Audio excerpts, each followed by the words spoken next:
Leeton, a small rural town in New South Wales, Australia, had a population of approximately 10,000 people.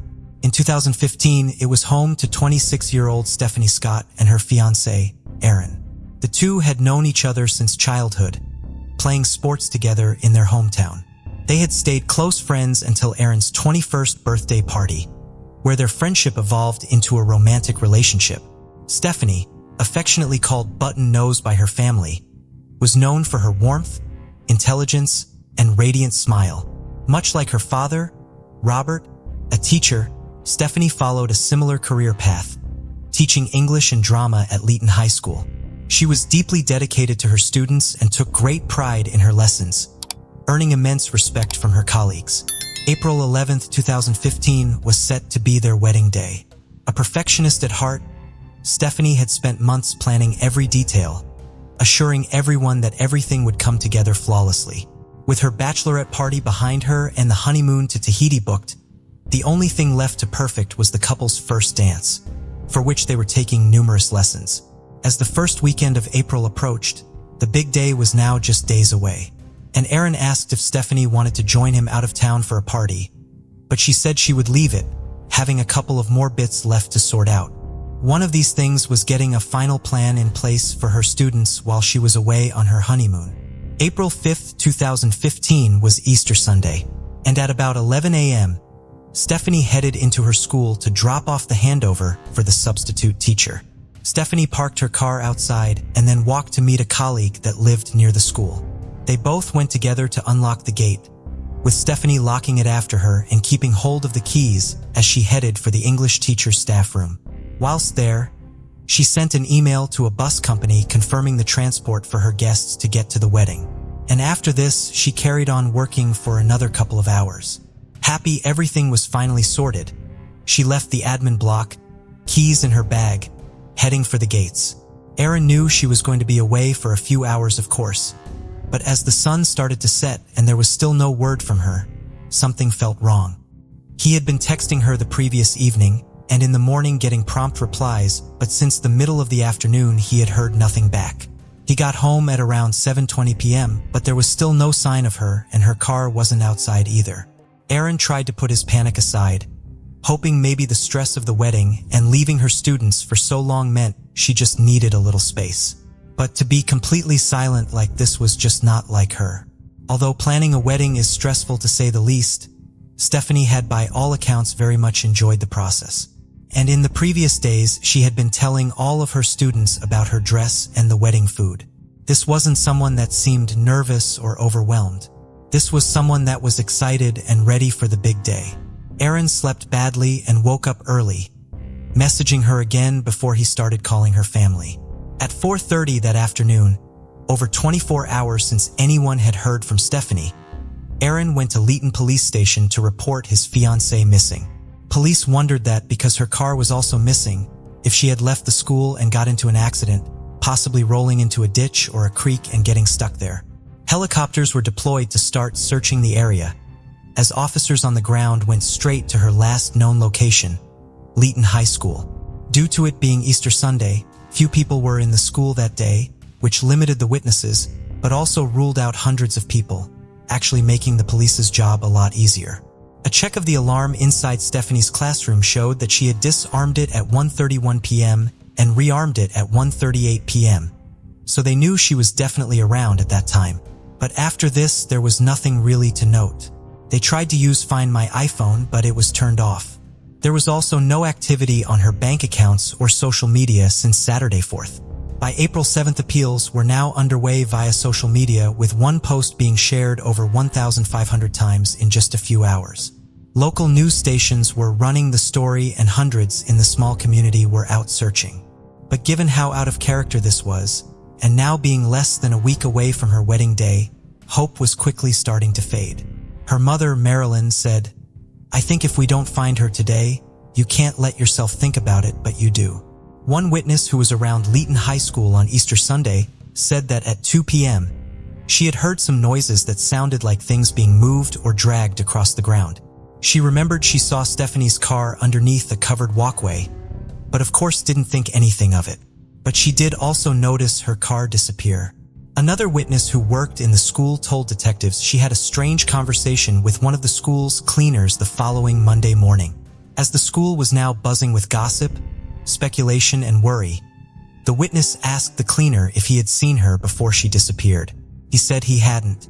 When they asked him if he thought Stephanie might have run away because of nerves about the wedding, she said he let out an odd and inappropriate giggle that left her with an uneasy feeling, and his face was covered in scratches. The cleaner was 24-year-old Vincent Stanford, and he had to be questioned. Detectives briefly spoke to Vincent, and he said he had popped into the school to take out the bins despite not being scheduled. But he hadn't been there long as he had to go food shopping. He said he didn't see Stephanie while he was there and couldn't help them. But hey, good luck with your search, he said. While his vehicle had been picked up driving away from the school just after 3:30 p.m., which went with the times he said he was there, when officers called the store he claimed he went to. They said that due to the dates, they were actually closed. He would have no reason to lie about the store he had gone to. And as a result, Vincent was now a person of interest. Police went to interview him again, this time more thoroughly. He lived at his mother's house, and when they got there, she let them in. Vincent wasn't there at the time, but his mother gave police permission to walk through her home and take a look. It was here that they found a set of keys and a red and white lanyard. Keys that matched description of Stephanie Scott's.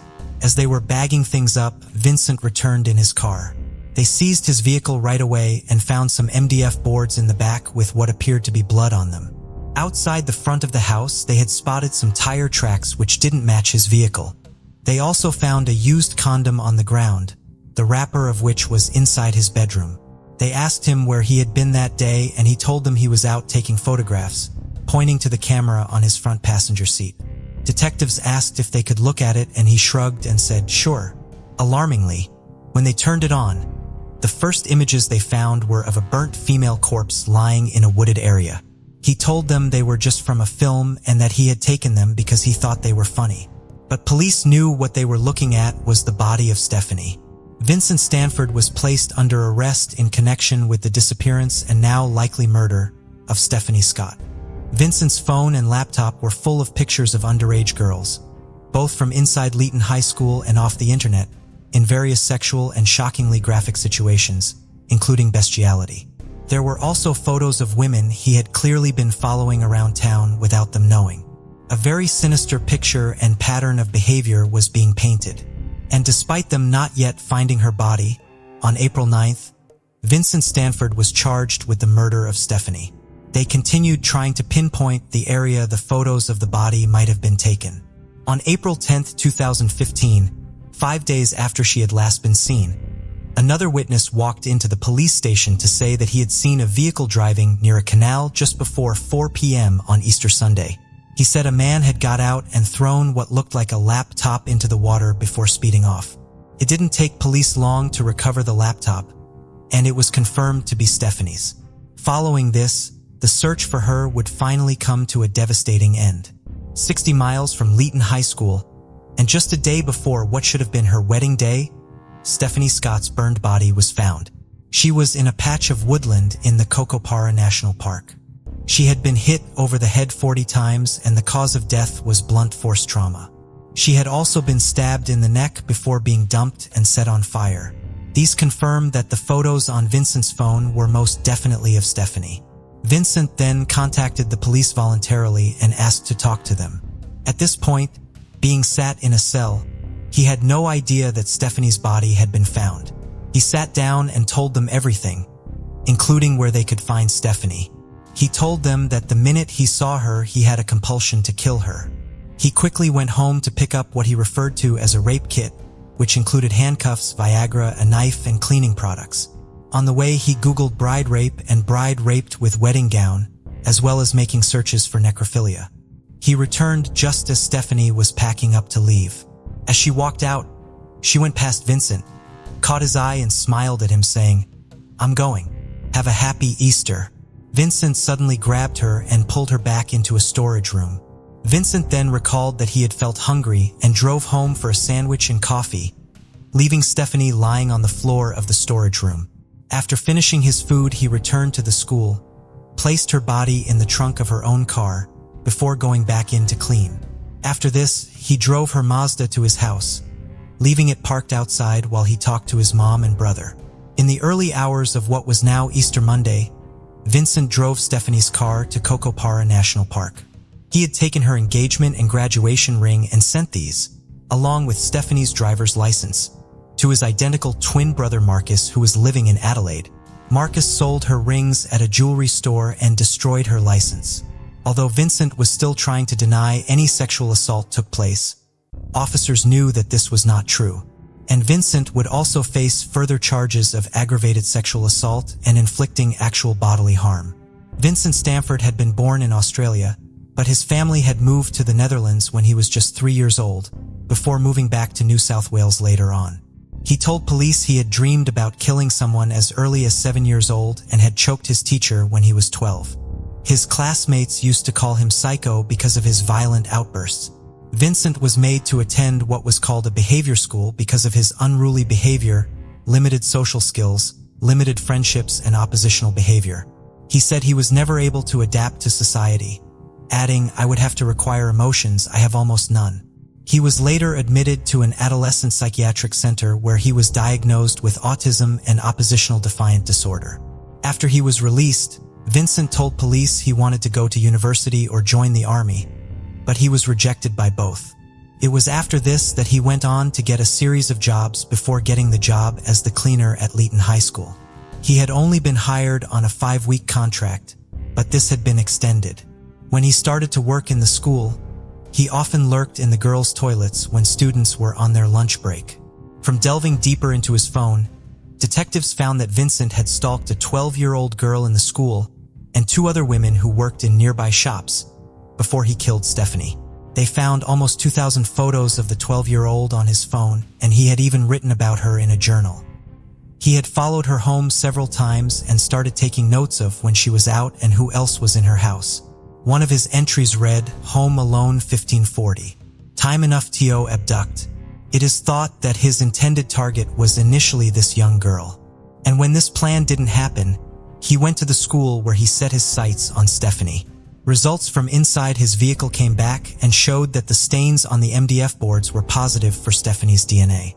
And inside the Stanford home, they found Stephanie's blood on a knife, on some lining to the inside of her own car, on some condom packets, and they also found her bra. As Vincent carried on with his progressively more disturbing interviews, the businesses in Leeton closed along with the classes at Leeton High School being canceled, so that the community could attend a public memorial and celebration of life for Stephanie. Everybody wore yellow, her favorite color, and what should have been hers and Aaron's first dance song, Keith Urban's Making Memories of Us, played as everyone said goodbye. It was a huge turnout of around 1,000 people. And later on, in the picturesque venue that was supposed to host the couple's wedding, Stephanie's funeral would be held. After this, more shock would come for the family when police announced that they had made a second arrest in Stephanie's case. Vincent's twin brother, Marcus. Despite his confessions, it actually wasn't clear how things would go in terms of a court case, as Vincent did not initially enter a plea.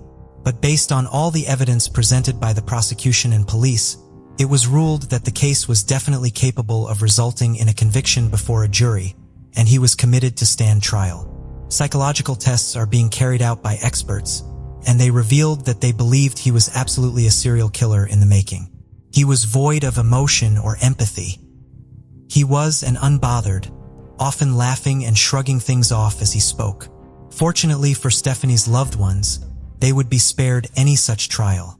As in July 2016, Vincent Stanford finally pleaded guilty to her rape and murder. While the courts looked into his sentencing, Vincent's twin brother Marcus would also face his own charges. After he admitted to selling Stephanie's rings, destroying evidence and helping Vincent to cover things up, he was sentenced to 15 months in prison. He was subsequently released in October 2016. Almost 60,000 people signed a petition calling for this to be appealed, describing his sentence as pathetic. But nonetheless, Marcus came out of prison and briefly went back to Leeson with his mother.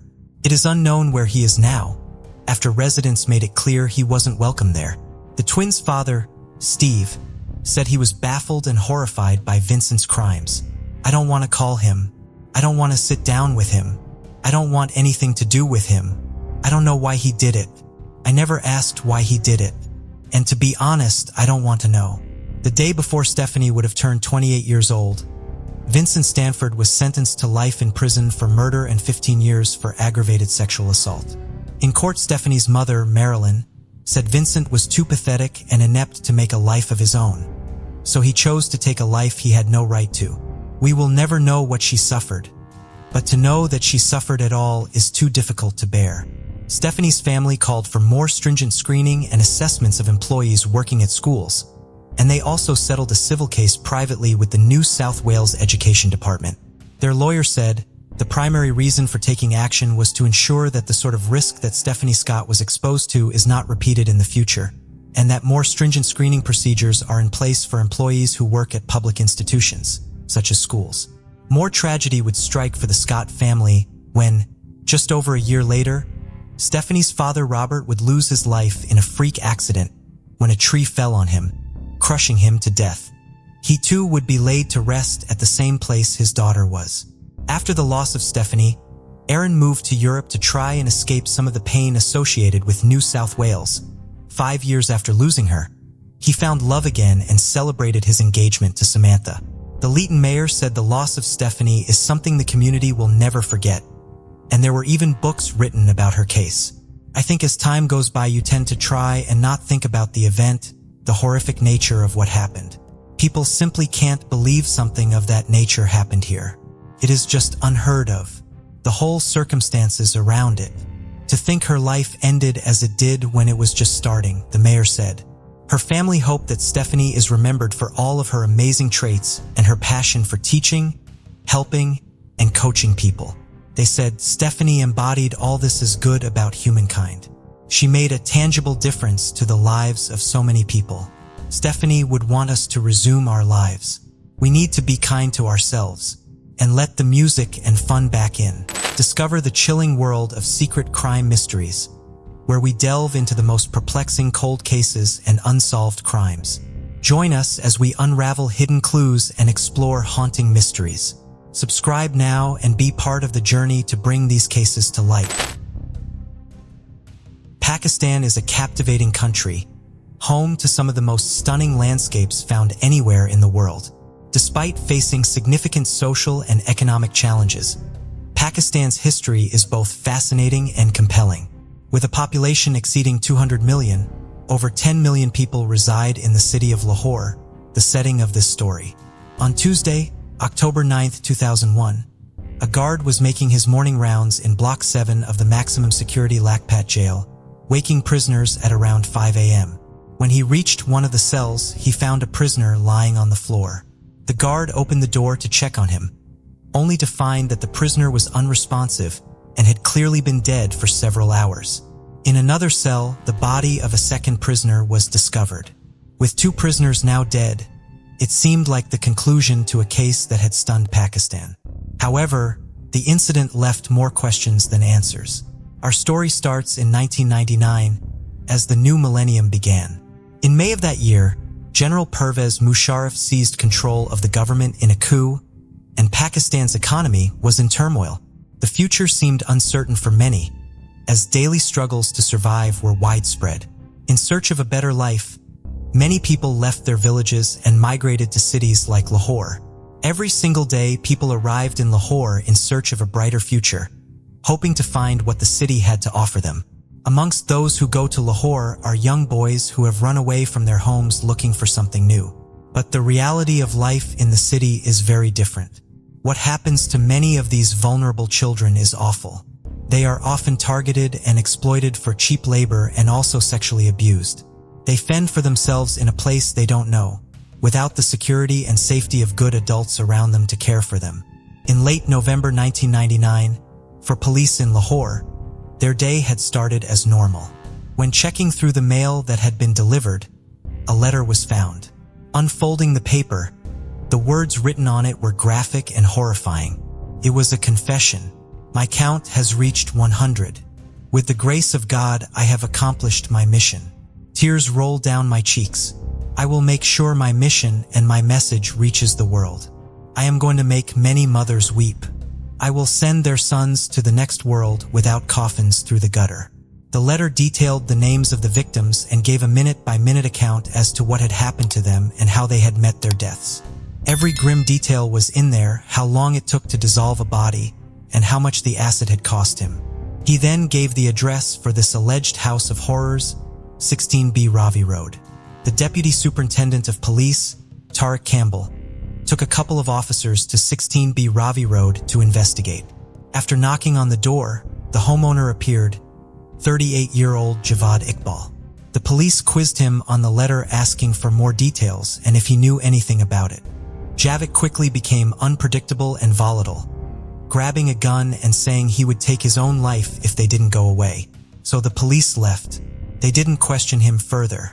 They didn't remove the gun. They didn't even go into the property. This man can't be a killer of 100 kids. He's a nutcase, Campbell said to the fellow officers. As they walked away from 16B, they had no idea that they had just encountered evil. They had walked away from Pakistan's worst serial killer. November 22, 1999. A package was delivered to the office of the Daily Jang, the oldest broadsheet newspaper in the country. It had been sent to the chief crime reporter, a man called Jamil Chishti. Upon opening the package, Jamil discovered a handwritten letter and a series of photographs. The letter read as follows: "Today I have completed my target of killing 100 children. I'm enclosing photographs of the victims, who they are, and where they are from. I want you through your newspaper to tell the world what I have done. I'm giving you my 32-page diary. It is my full confession of 100 murders. If you go to my home, you will find all the evidence. When you discover what I have achieved, it will shock the world. My first victim was a 14-year-old from Fazilabad. I gave him some sleeping tablets and orange juice. When he was asleep, I placed a gas mask on his face and gave him cyanide. He was dead within 10 seconds. His body was put into a drum of acid, and in one night turned to liquid. After that, I started murdering every night and disposing of the bodies. I am Javed Iqbal." The parcel also contained the 32-page diary he had mentioned in the letter and a notebook, giving horrific and disturbing details of each murder. After going through the contents of the envelope, I thought there could be two possibilities. Either someone was trying to frame him or this man has really done it, Jamil would later say. He wasted no time and went straight to 16B Ravi Road with one of his colleagues, the address that had been given on the letter. They climbed the wall and jumped over. The property had been abandoned and padlocked. After gaining entry, they found clothes and shoes piled up, alongside sleeping pills and children's board games. Several blue plastic barrels were also dotted around. This was a detail that had been mentioned in the letter. Both of them could smell something strange and unpleasant. All around the apartment, cards were pinned up on the walls giving details of alleged victims and how they had been murdered. One card said that he saw himself as a type of vigilante, accusing the government of failing to act on crime. This area has been turned into a breeding ground of crime. Runaway children seek refuge here and learn to commit murder, theft, pickpocketing, and get involved in immoral activities. If the government can't stop this, then ordinary people will have to find their own solution, as I did. One of the other cards read, "The 5 sacks lying in one corner of this room contain the clothes of 100 victims, while the remaining 3 sacks contain 85 pairs of shoes belonging to them." Another card read, "The bodies in the house have been deliberately not disposed of so that the authorities will find them after my suicide. I'm going to jump into the river Ravi to commit suicide." As they carried on looking through the property, the strange smell still hung in the air. They decided to take the lid off of one of the barrels. Nothing could have prepared them for what they found. There, floating in an unknown liquid, appeared to be human remains. It appeared that the confession had been true. The newspaper decided to take the story to print, and on the December 3rd, they ran the shocking headline, "Claim of Murder of 100 Kids." They printed the photos and names of 57 missing boys who were now presumed murdered.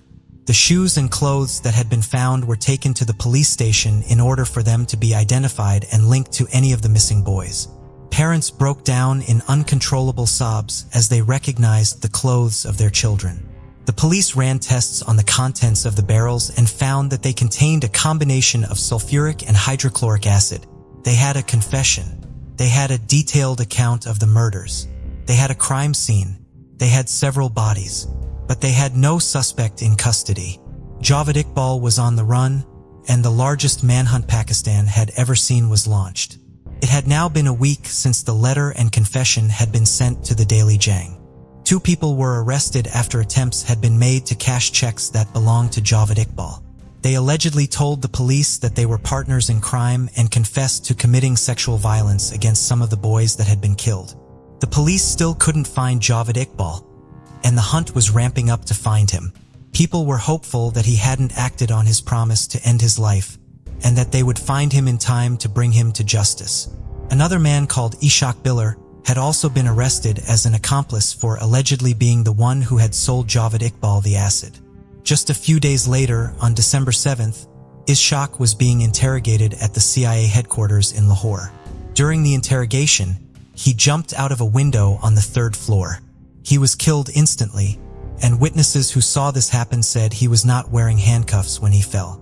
It was reported that when a post-mortem was carried out, there was evidence to suggest that force had been used. 3 officers were arrested following his suicide, and 2 senior officials were transferred. It was unclear as to whether or not they were amongst the 3 officers that had been arrested. With one of the alleged accomplices now dead, they needed to find Javed Iqbal sooner rather than later. As he had said, his plan had been to drown himself in the Ravi River. The police searched the river with nets, but nobody was found. Just as they were losing hope, the news would soon come in that they had been waiting for. The December 29, 1999, Javed Iqbal finally surrendered. He walked into the office of the Daily Jang and told the staff working there, "I am Javed Iqbal, killer of 100 children. I hate this world. I am not ashamed of my actions, and I am ready to die. I have no regrets. I killed 100 children. I could have killed 500. This was not the problem. But the pledge I had taken was of 100 children, and I never wanted to violate this." Those working in the office were stunned. What was even more surprising was that he spoke to journalists there for the next hour, detailing how he had committed the murders and disposed of the bodies. Employees of the paper quickly contacted the authorities, and more than 100 soldiers soon had the building completely surrounded. When speaking with the journalists, the only pity he showed was towards himself, saying he was a victim of the police system, irregularities in the jail system in Pakistan, and injustice in other sections of society. He was swiftly placed under arrest. As the pieces of the puzzle were coming together, more and more was coming out about Javed and his disturbing past. He was the 6th child of a wealthy family. He had 4 sisters and 5 brothers. His father was a successful businessman, and both he and his wife doted on their son. He was spoiled and pampered, constantly told how brilliant and how intelligent he was compared to his siblings. Early on in his childhood, he showed signs of serious aggression. He would physically attack other children and would also kill animals. His brother said, as a boy, he was violent and eccentric. He would give a lot of headache to our parents. Javed would go into a trance. Sometimes he'd wake everyone up in the middle of the night and ask us to line up behind him. It was like some spirit had possessed him. I really think he was possessed as a kid. According to his brother, if Javed wanted something and their father refused, he would threaten to harm himself until he got his own way. Upon leaving Islamia High School, he went on to attend Islamia College. He had an engineering business set up for him by his father, who also purchased 2 villas, and a steel recasting business was run from one of the properties. Whilst working, he employed young boys to work in the business, as it was cheaper to employ them. In 1983, after years of refusing to allow his parents to arrange a marriage for him, he announced he would be getting married to a bride of his own choosing. She was the older sister of one of the boys he knew. It was reported that this was orchestrated by Javed to stop the boy from leaving him. The couple would go on to have a daughter. His violence soon began to come to the surface again. He committed assault against the son of a well-known and highly regarded resident of the area, and the incident was taken to the elders. Javed confessed what he had done and signed a document, promising he would not do it again. Copies were printed of the document and put up around the area, and he visited 100 shops to apologize for his actions. He also set up a shop selling video games, the first one of its kind in the area. He offered lower rates for young boys or would give them things for free. One particularly insidious thing he would do would be to drop money on the floor near a boy. Once the boy had picked up the money, Javed would say his money had been stolen and that he needed to search everyone. Once he found the money on the boy who had picked it up, he would take him to a different room, saying he needed to perform a strip search. He would then brutally sexually attack the boy. Sometimes he would give the boy the money to keep as a so-called gesture of goodwill. People in the area quizzed him on why he only hired young boys. He said he was doing it out of the kindness of his heart, helping runaways and caring for them, adding that he loved them. Parents in the area stopped letting their children visit his shop, so he started both an aquarium and also a gym in a bid to get boys to go. Another one of his schemes was to set up a school with air conditioning called Sunnyside School. The school failed as parents refused to let their children attend. Another business was a shop that sold products at a discounted rate. But this too failed after just a few weeks. Not only was he wealthy, he also maintained good connections with the police and invested in a magazine called Anti-Corruption Crime, often praising the police for their work. During this time, he interviewed more than 20 officers about their lines of work and duty. He lied to his neighbors and said he was a high-ranking police officer who worked in an anti-corruption unit. He was acutely aware of how the legal system worked. He would later serve a 6-month stint in prison for rape against a boy. But even this did not make him afraid of the authorities, or of being caught. In late 1990, a father filed a complaint with the police, alleging that Javed had raped his son. After the police failed to locate him, they arrested his father and 2 of his brothers, keeping them in prison for 7 days. Javed still refused to give himself up. On the 8th day of their detention, the police made another arrest. This time it was a boy who had been staying at Javed's house, and he too was taken to the police station. Just a few hours later, Javed Iqbal showed up. He verbally abused members of his family for failing to stop the police from arresting the boy, before finally giving himself up to the authorities in exchange for the boy's release. It was later alleged that he had bribed the police and the parents of the boy who had filed the complaint, in exchange for no charges being filed. His brother would later say in a documentary that the family had found out about Javed's pedophilia in 1991 after he had been taken into custody, accused of raping 2 young boys. "I had a lot of friends in the police. If I had any problems with my neighbors, my police friends would help me out. 2 young boys accused me of rape. It was in the newspapers and my neighbors confronted me. They wanted me to leave. I was angry. My family raised 160,000 rupees and the money was handed to the police. Police officers don't care about runaway boys. All they want is the boys for themselves and spend the night with them." So disgusted by his actions, his wife left him, and most of his family severed ties too. Javed would later remarry and have a son, but this marriage soon fell apart too. When his father passed away in 1993, few were left who would protect him. When he was next caught, he was beaten and thrown out of the area. However, with the passing of his father came an inheritance of 3 million rupees. In 1995, he began building a mansion in Rana town. He was a keen videographer, using his camcorder to capture all aspects of his life, including his home.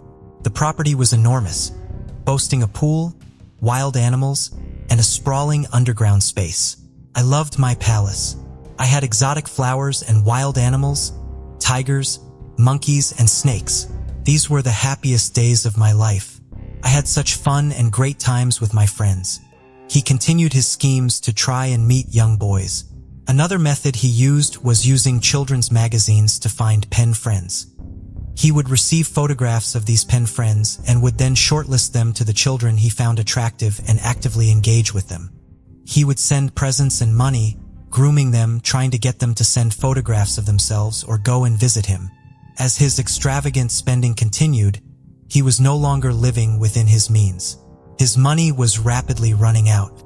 In 1997, his finances were in serious trouble, so he sold his mansion and moved to a different part of the city. One of the boys that had been picked up by Javed Iqbal would manage to escape. He had run away from a small poor village where jobs were hard to come by. He had boarded a bus to Lahore, hoping he would find a better life ahead of him. Javed approached the child while he was sitting in a park. He was carrying a postcard and told the boy he was a father looking for his son who was missing and asked him to help in the search. Javed then took the boy back to his property, where he beat him and told him if he tried to escape, he would shoot him. Whenever Javed left, the boy would be locked inside. Whilst held captive, the boy saw Javed bring other boys back, where they would be sexually assaulted and abused. On one occasion, Javed told the boy to take his clothes off. When he refused, he was beaten. The terrified child got undressed. Javed Iqbal then raped him. Located in Lahore is the Data Daba, the largest Sufi shrine in South Asia. Many of those in need go there as people often donate food for the needy. This was one of his hunting grounds, knowing there would be boys looking for food and shelter. In September of 1998, he was back at Adadaba. I saw an attractive 18-year-old youth. I offered him a job as my servant and he agreed, so I took him home. The boy who was still being held captive said that Javed had brought the youth back and taken him to his bedroom for a massage. Javed Iqbal would later rape him. I locked the door and put the key under my pillow. Then we all went to sleep. The boy who was being held captive said that he and the 18-year-old slept on the floor. During the night, Javed was attacked. He was beaten with the butt of a rifle that had been found in the apartment. He alleged that the 18-year-old had carried out the assault. As the sound of screams echoed around the apartment, neighbors ran to investigate.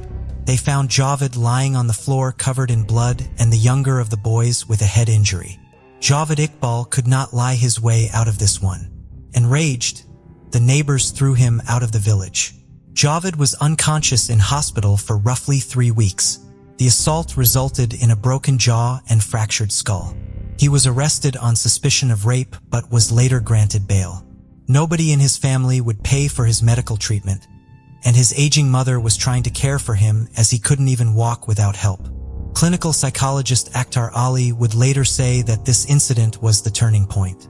Javed, someone who had been aggressive his whole life and was so accustomed to getting everything he wanted, had not been expecting aggression to be directed towards him. He was someone who was used to being in control. This attack was not something he was prepared to accept. In order to pay for his medical care, his assets were sold, something he was shocked to discover. His money continued to run out and he moved to 16B Ravi Road. His mother died a few months later after a period of ill health, and Javed was set on revenge. I was so badly beaten that my head was crushed, my backbone broken, and I was left crippled. I hate this world. My mother cried for me. I want 100 mothers to cry for their children. I did it to avenge an attempt on my life by my boys, the death of my mother, and an injustice in society. In February of 1998, another complaint was made that he had raped 2 young boys at gunpoint. His wealth and status meant he escaped justice yet again. In May 1999, his depraved killing spree would begin. 100 runaway boys would disappear in just 147 days. After the success of my first murder, I decided my mission should begin. Javed Iqbal would later say that he had experimented with acids to find the best way of dissolving a body. He mixed 2 together and then murdered a boy before placing his body into the barrel of acid. Within 12 hours, the young boy's body had disintegrated. Friday, August 13th, murdered 3 boys today. They don't belong to their parents or anyone else. No one will miss them. Following his staggering confession, the police would spend the next few days talking to the families of the children who had gone missing. There were heartbreaking scenes as parents flocked to the police station to look at the photographs and clothing that had been found in the house. Their worlds crashing down when they realized their son was amongst the dead. My victims were tricked into coming back to my apartment. When the bodies had dissolved, I poured the liquid down the toilet. My neighbor complained about a smell of the acid, and I decided to empty the barrels into a nearby river instead. No one suspects what I am doing. No one cares. Over the days that followed, 57 children had been identified from the photographs or clothes. A spokesperson for the police said, Some of the children whose pictures or clothes were identified were among the city's poorest. Some were beggars, and others were among the army of children in Pakistan who work on the streets selling things. Others had left home and never returned. Based on evidence that had been found in the apartment, the police were able to identify more than 80 boys. On February 18, 2000, Javed Iqbal was formally indicted. Murder charges were filed against him, a 17-year-old called Sajid, and 2 minors. They all entered pleas of not guilty. As he was escorted into court for the proceedings, more than a dozen police officers were required to surround him and stop him from being killed by the crowds of outraged citizens. The prosecution had 105 witnesses, 73 of which were family members of the children. The court also heard from handwriting experts and the driver of the rickshaw that one of Javed's employees had paid for to take the acid-filled barrels to the river. Throughout the court proceedings, Javed Iqbal's story continued to morph and change. He would say that the children were alive, and that the clothes found in the apartment were all just second-hand ones that he had picked up. He would then later say he had committed the murders as an act of revenge for the injustice meted out to him. During the trial, Special Public Prosecutor Ashgar Rakari argued that Javed's written confession was not only a key and valid piece of evidence, but that there were witnesses who could corroborate its authenticity. People who had seen him with young boys who had later gone missing. The amounts of clothes and shoes that had been found at the property, that were then later confirmed to belong to the boys who had been reported missing, provided yet more weight to their case. The prosecutor also highlighted the previous allegations that had been made against Javed, allegations of rape and sexual abuse, highlighting a very disturbing pattern of behavior. During the trial, the defense lawyer threatened to step back and no longer represent Javed, after he had received a call from an anonymous source warning him of the possible consequences of being his defense lawyer. The trial would last for 2 months, and outrage from the public would often come to the surface outside the courthouse, with people calling for Javed to be executed. March 16, 2000. The courtroom was packed as the verdicts were read out. The 2 minors were convicted and received prison sentences for their roles. 17-year-old Sajid was also convicted and sentenced to death. Javed Iqbal was convicted of 100 murders. He was given 100 death sentences. The judge said that Javed Iqbal would meet the same fate that he had subjected his victims to, he told the court. Javed Iqbal has been found guilty of 100 murders. The sentence is that he should be strangled 100 times. His body should be cut into 100 pieces and put in acid, as he did with his victims. He was to be strangled using the same chain he had used to murder his young victims. However, the country's interior minister, Mohammedine Haider, said that the sentence was not permitted. We are signatories to the Human Rights Commission. Such punishments are not allowed. He said it would be taken to the High Court for a legal challenge. Javed Iqbal's lawyer also argued that the sentence was against Pakistan's constitution. The chief prosecutor supported the judge in this sentence, saying that Javed Iqbal was not a human, but a beast. His defense lawyer later confirmed he would appeal his sentence. His lawyer alleged that some of the children who were believed to have been murdered had returned home and that the confession Javed had made was a false one, originating from detective stories. He then argued that the false confession was also the result of trying to raise awareness of boys going missing and get the government to pay attention to the issue, despite the fact his handwriting matched the cards that were found in his apartment and detailed the murders. He appealed against his death sentence at the Lahore High Court, and after several months the High Court transferred it to another court, saying it did not come within their jurisdiction. While sitting in prison, Javed Iqbal met with a Canadian psychiatrist and author named Khalid Sahel. Javed told him, "Look here, in between my eyebrows you will see a sign. Most people have either a blank space or hair joining the eyebrows, but I have these 3 prongs. It is a star, a special sign from God." Tuesday, October 9, 2001. In Block 7 of the maximum security prison, Javed Iqbal was found dead in his cell. Found dead in another cell was Sajid. It was initially reported that they had taken their own lives by ingesting poison, but this version of events would later be challenged. It was alleged by a prisoner that Javed and Sajid had taken their own lives between 10 p.m. and 2 a.m. The prisoner also alleged that the guard on duty had said, I was asleep when the incident took place. The prisoner stated that when the guard had woken up, he had observed the two men hanging in their cells using bedsheets tied to the iron bars, and that they had been taken down and then placed on the floor to look as though they were sleeping, before leaving the cell without telling anyone. When the guard was replaced, the new guard failed to check on the prisoners, and it wasn't until morning that the head warden found the pair dead in their cells after he had gone to wake them up. It was reported that for the police investigators this story was odd. For two prisoners to take their lives in this way at the same time was unusual. In a bid to ascertain exactly what had happened, a magistrate, doctors, police, and seniors from the prison descended on the scene. The bodies were taken away from the prison and sent to the city mortuary. According to the doctors, their necks were found to have strangulation marks on them, and blood had come out of their nostrils and mouths. On Javed Iqbal's body, they found many wounds that had healed. Wounds that had been inflicted with a blunt weapon, and they were found across his body. Despite the indications of another person or persons being involved in their deaths, they were officially ruled as being suicides. Javed's lawyer, Faisal Najib Chowdhury, spoke to the BBC and said he was unconvinced by the official version of his client's death and was still waiting for the results of the post-mortem. One of the officials from the prison had called Javed Iqbal's behavior whilst in jail strange, adding that he had made more than 12 attempts to end his life. Following the deaths of the two inmates, 6 officials were suspended.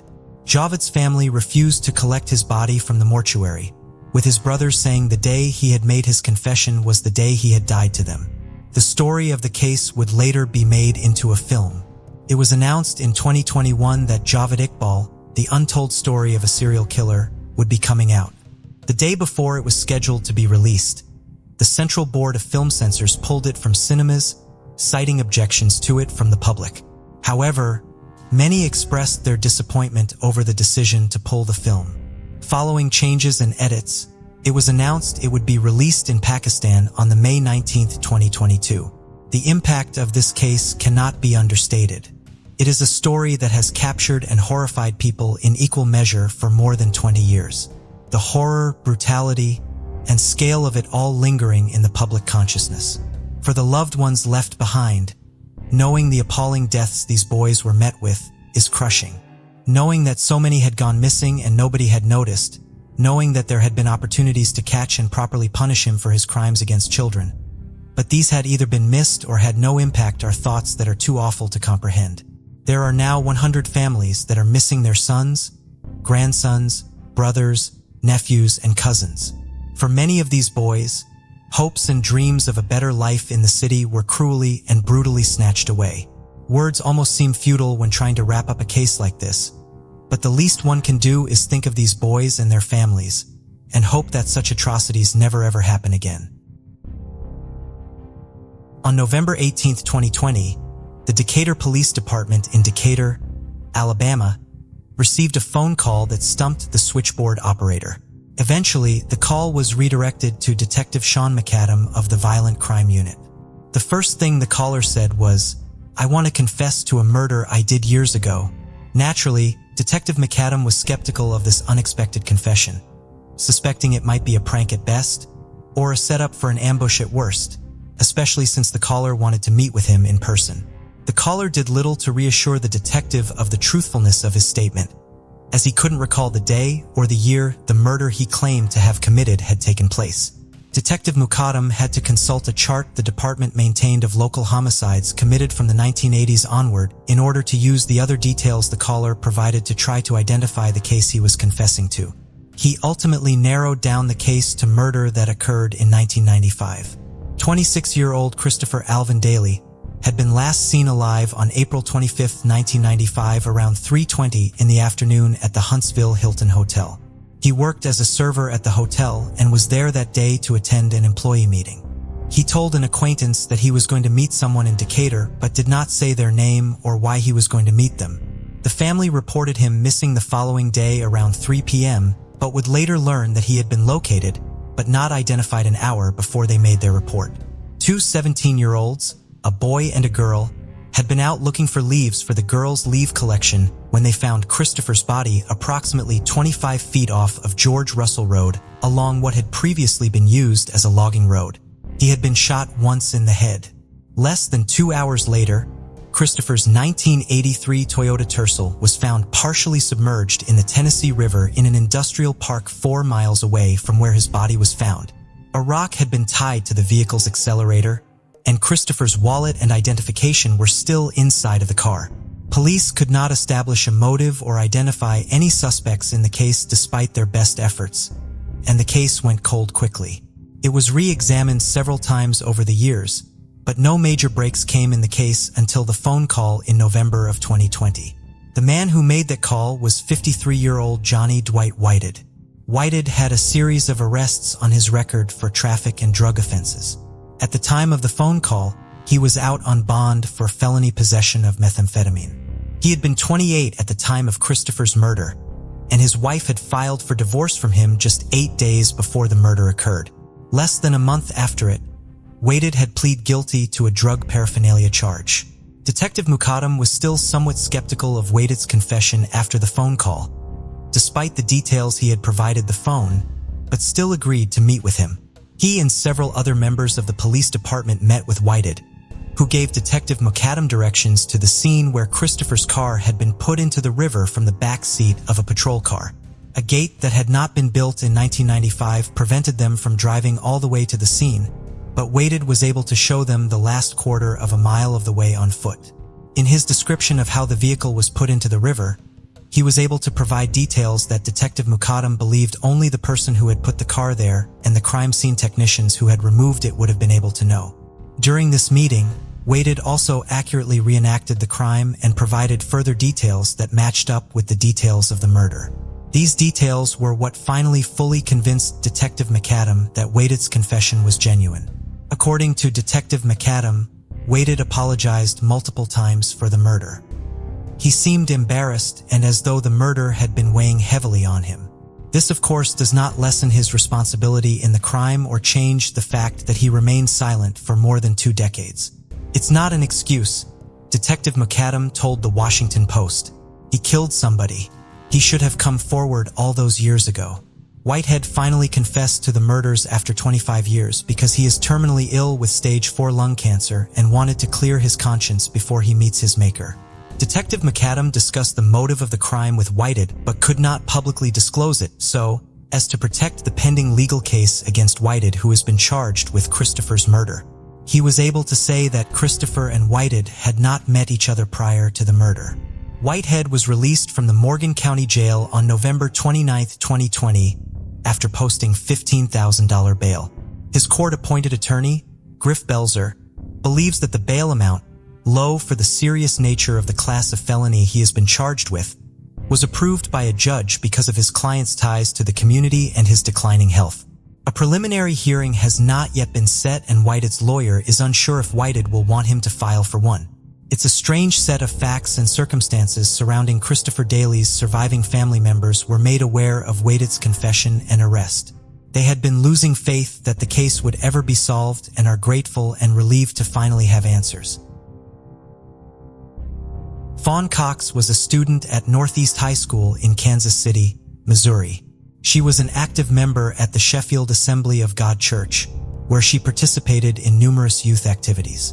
In the summer of 1989, the 16-year-old was working as a cashier at Worlds of Fun, a local amusement park. On the night of July 25th, she arrived at her home on East 9th Street after her shift at work, spoke with her parents, and went upstairs to go to sleep around 11 p.m. as she had to be back at work the following morning. The next day, Fawn's alarm sounded as it normally did on days when she had to go to work, but she did not turn it off. Her mother and her younger sister, Felisa, went into her room to see why she was not waking up. Felisa went over to her sister's bed to try to shake her awake, but Fawn did not stir. She was deceased. Fawn's autopsy would later show that she had been raped and strangled. Several small electronic devices were missing from her room, leading police to investigate the possibility that Fawn had been attacked during a robbery. They believed her killer had entered her second-story bedroom through a window, potentially climbing on top of a truck parked behind the house to reach it.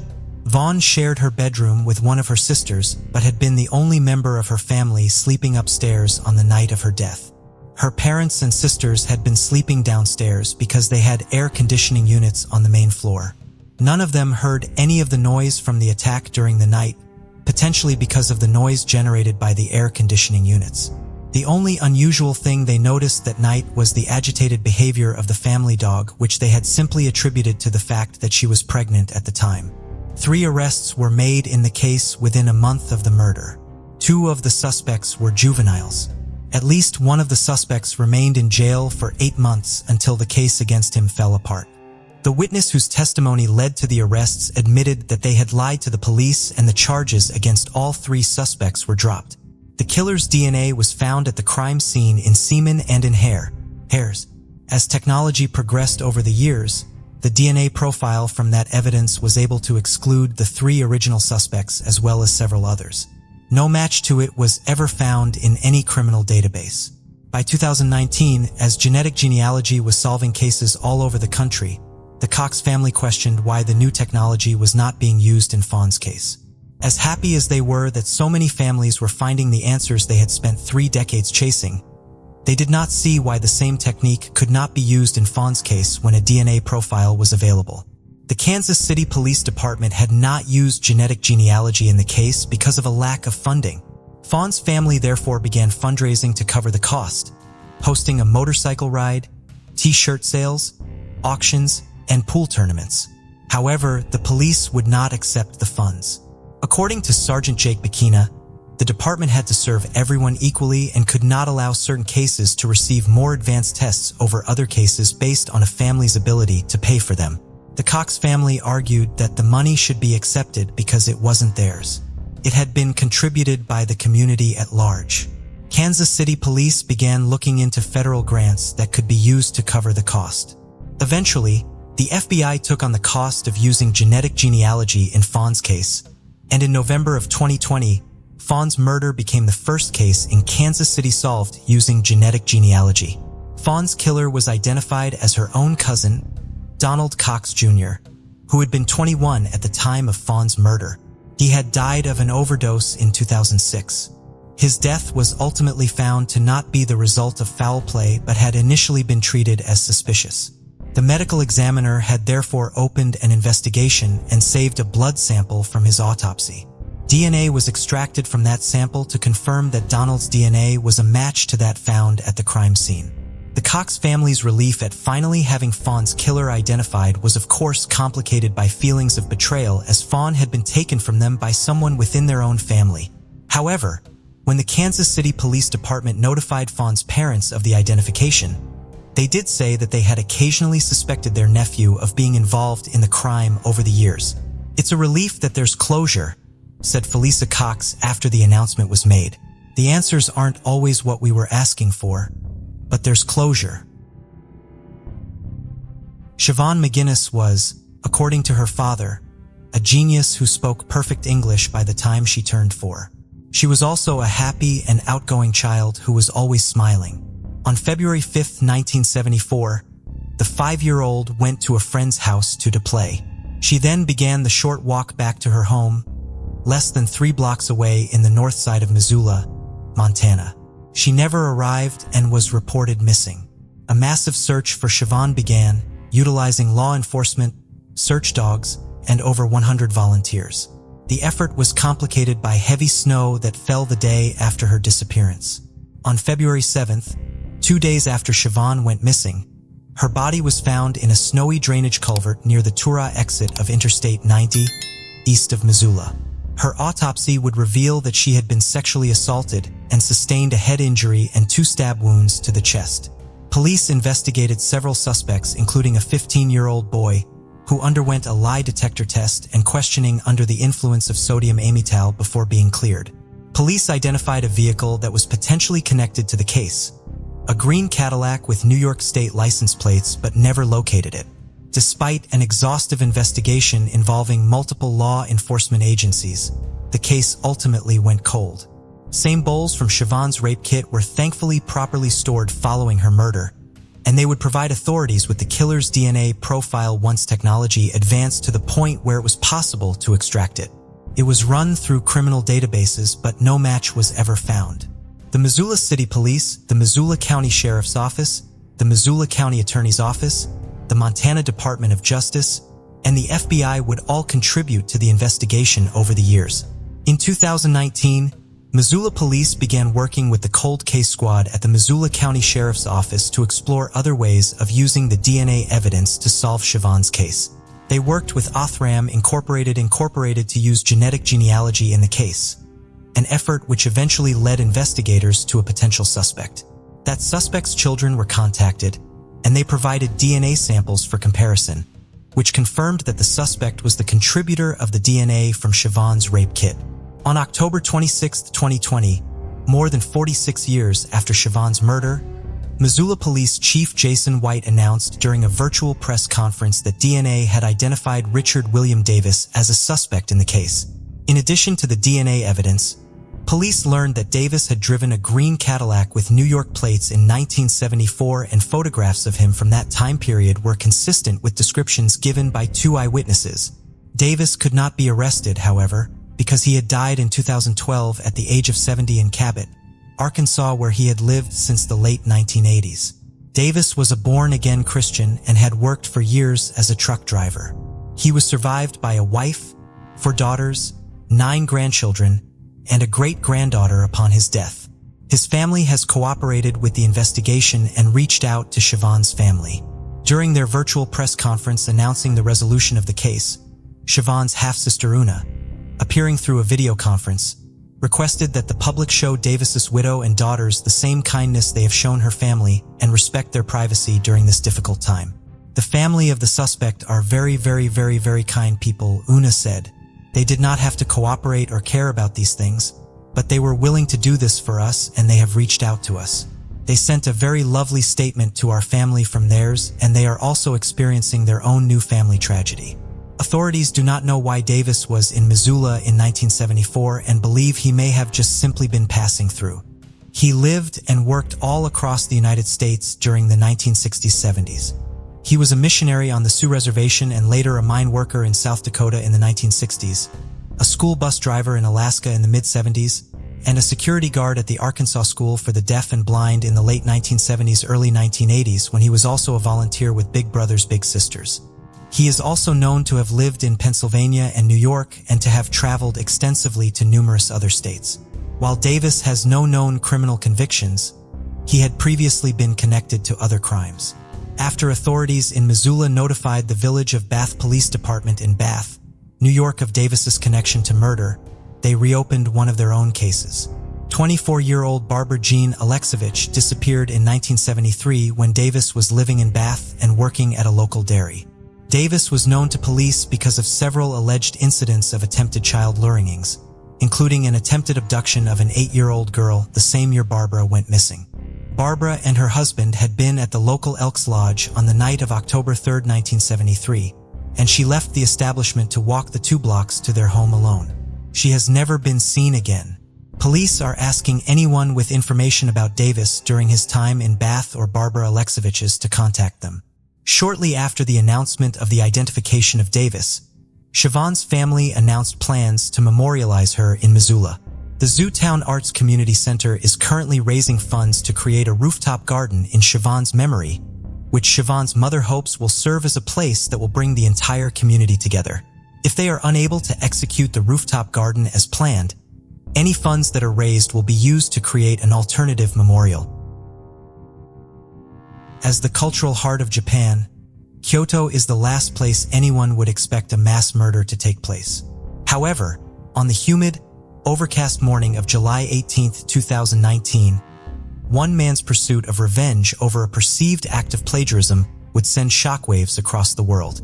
His actions would take the lives of 36 people and injure 34 others, making it the deadliest attack on Japanese soil since World War II. With iconic works like Studio Ghibli's Spirited Away and My Neighbor Totoro, as well as beloved titles such as Sailor Moon and Gundam, anime is a $2 billion industry and has long been a cornerstone of Japanese culture, enjoyed by children and adults worldwide. Kyoto Animation, or KyoAni as it's affectionately known by its vast fan base, began as a small animation studio founded in 1981 by the dynamic husband and wife duo, Hideaki and Yoko Hata. The couple started by hiring unemployed mothers and inexperienced workers who might not have had other opportunities. Yoko Hata, speaking to a journalist at the time, explained that women have an innate kindness and gentleness, which is why they hired more female staff. She wanted their animation to reflect that heartwarming energy. This sentiment set KyoAni apart from other studios and quickly won the hearts of anime fans. Over the years, the studio expanded and gained immense popularity for producing high-quality anime and exceptional storytelling, releasing over 28 television shows and films between 2000 and 2019. Many of the studio's productions became instant classics, such as the series The Melancholy of Haruhi Sasmiya, an animation series about the adventures of a supernatural high school girl, Clannad, a fantasy drama, and K-On!, a series following the lives of 4 high school girls. The studio was a creative's dream workplace as well, and positions there were highly sought after by other artists and writers alike. Not only for the chance to work at a successful and popular studio, but also due to the fact that Hideaki and Yoko were very kind employers, with a vision to support artists fully.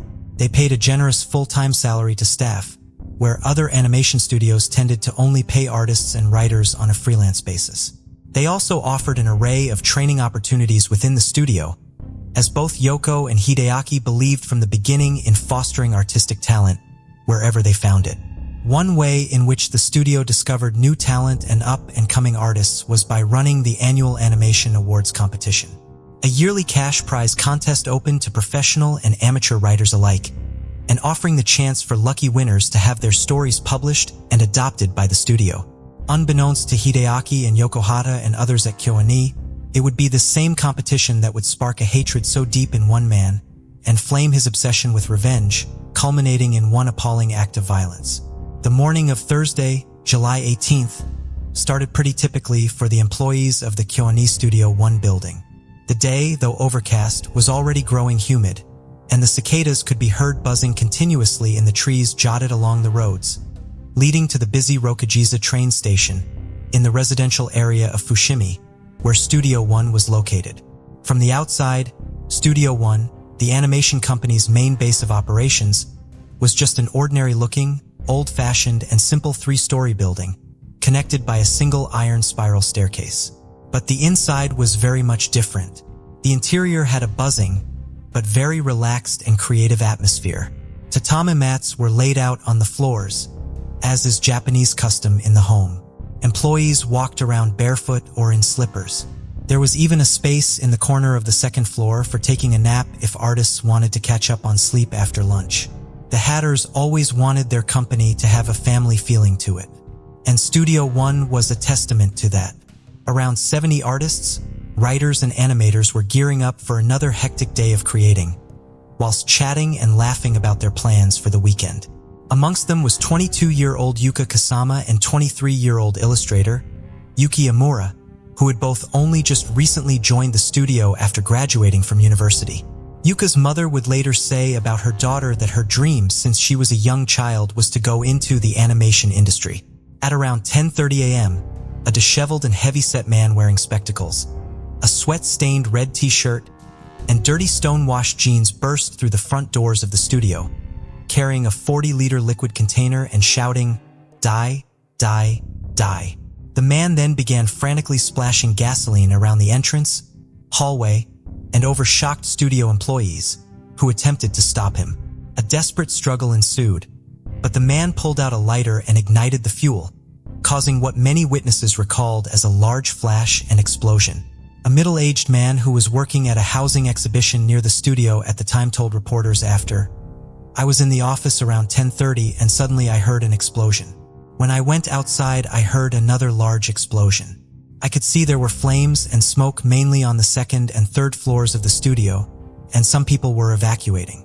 The smoke was rising quickly and it was really thick, so I immediately called the fire department."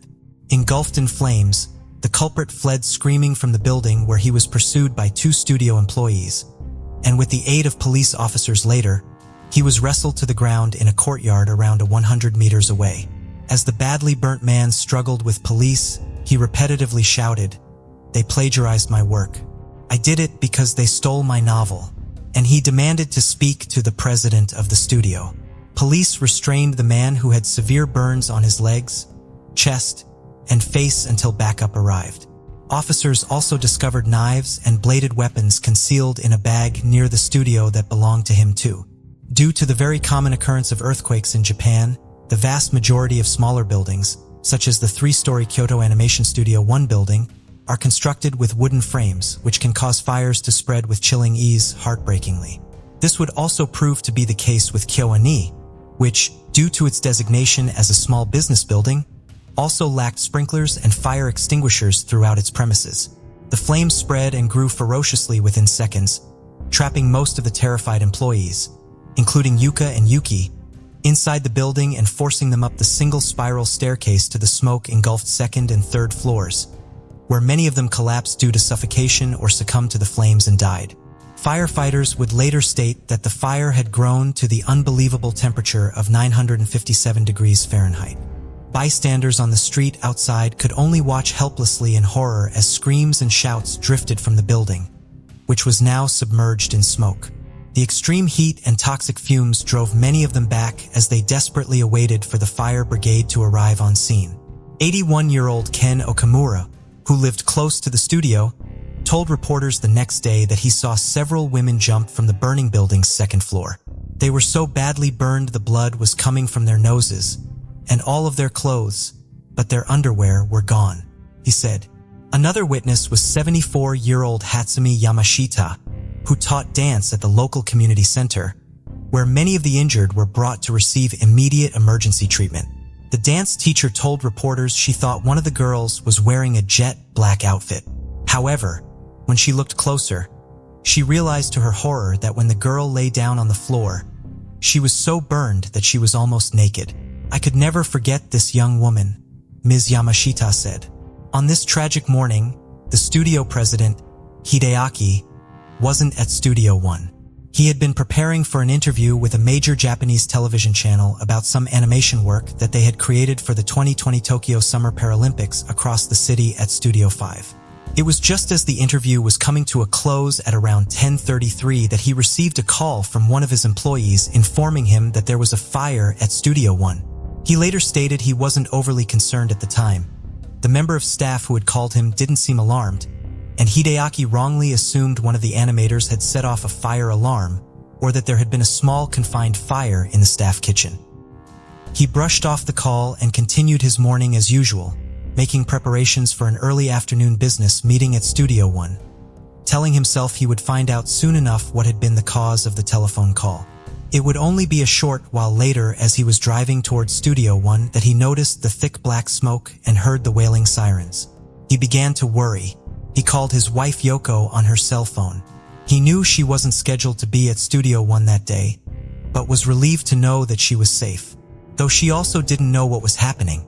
Unable to progress further in his car due to the firefighters blocking off the streets, the 69-year-old CEO parked quickly on a side street and ran towards the billowing clouds of smoke and the studio that he and his wife had dedicated their entire lives to building up.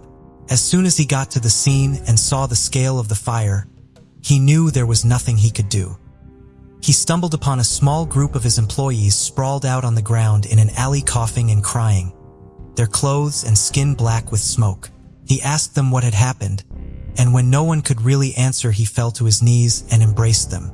He would spend the rest of the day at the scene unwilling to leave, trying to help and console his surviving employees in any way that he could, trying to understand what had happened. For the husband and wife team of Hideaki and Yoko Hata, life and their beloved studio would never be the same again. The fire would rage for 5 hours until 30 fire engines and countless brave firefighters managed to get the blaze under control and then finally extinguish it at approximately 6:20 a.m. the following morning. The atrocity would instantly claim the lives of 34 people, 20 of them women and 14 of them men, with 2 more victims later dying in hospital from their injuries. Tragically, the firefighters would discover many of the dead on the spiral staircase leading up to the roof. Their bodies so badly burned they could only be identified by DNA testing. In the coming days, all that would remain of Kyoto Animation Studio 1 building was a charred and destroyed shell. Piles of flowers gathered at the site by the hour, and it would remain a shrine to the dead until it was formally demolished on April 28, 2020. People across Japan and the world were heartbroken and disgusted by this attack. Every person who heard the awful news had two simple questions. Who would do something like this, and why?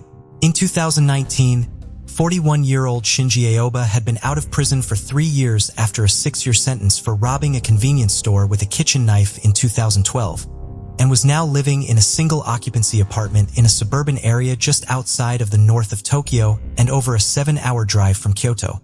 Always a deeply troubled individual, Aoba had grown increasingly isolated and volatile since the death of his father from suicide in 2009. He had cut off all contact with his family and fought with his neighbors, and had previously received warnings from police for stealing a woman's underwear from her washing line, and for making threats to people living in and around the same single-occupancy building he resided in. People often saw him skulking around the neighborhood late at night on his bicycle, always unwashed and always wearing the same clothes. Most avoided him as much as possible. In the days following the arson massacre, a neighbor living on the floor above Albers told reporters anonymously that he was relaxing in his apartment a few weeks before the attack, when he heard a furious banging from the outside and someone trying to get into his home. When the neighbor tentatively opened the front door, a disheveled and sweating man he recognized as the troubled Alba was standing there. When the neighbor asked what he wanted, Alba attacked him, shouting, "I will kill you." The attack was completely unprovoked, and the shocked and frightened neighbor quickly locked himself in the apartment and later reported it to the police. It was just one of many such incidents reported to the local police in the weeks leading up to the massacre. A 37-year-old woman who lived across the street from Alba's building later stated to journalists that she frequently saw the police and ambulance crews attending disturbances at his apartment, where loud music was often played through open windows to the annoyance of many. It seemed to everyone who had witnessed Alba's behavior that he was very unstable and could be violently triggered by the smallest of things.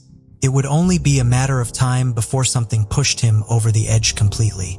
Unbeknownst to everybody, Alba's fuse had been lit the year previously. On November 18, 2018, Alba was sat in his apartment watching anime, which he now did with the majority of his time.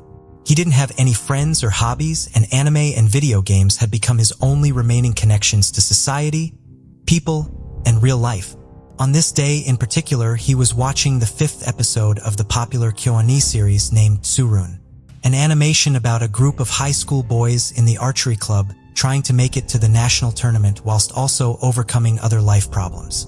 This episode would infuriate Alba, sending him into a dark and bitter rage. In the episode of Tsurinai, there was a brief scene where the anime's protagonist buys meat that is discounted because it has passed its sell-by date. Alba glared at the television, unable to believe what he was watching. He had written the same exact scene where a protagonist buys discounted meat that has passed its sell-by date, and he had written it in a novel he'd submitted to Kyoani's annual animation awards competition in the years previously. The fact that the coincidental scene was a very minor and completely inconsequential one was utterly lost on Alba. He became fixated on the idea that Kyoani had rejected his submission and then they had stolen his idea, plagiarizing his work and ripping off his novel.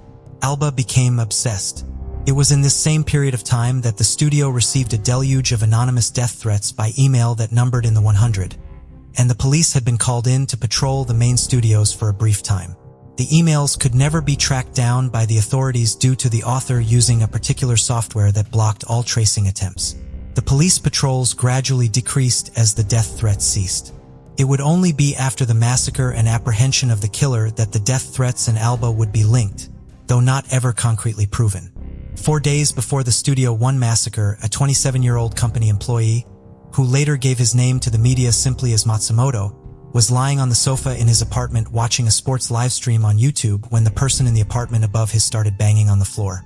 Assuming the upstairs neighbor was assembling furniture or rearranging their apartment, Matsumoto simply turned up the volume on his sports game and tried to ignore the noise. However, it was only moments later that the neighbor in the apartment next to his started violently thumping on the wall. This caused a chill to run down his spine, as the neighbor now seemingly attacking the shared wall was the neighbor from hell, Shinji Aoba. Matsumoto had been living next door to Aoba for a couple of years and was scared of him, stating he always was noisy, dirty, and rude, as well as being known for violence.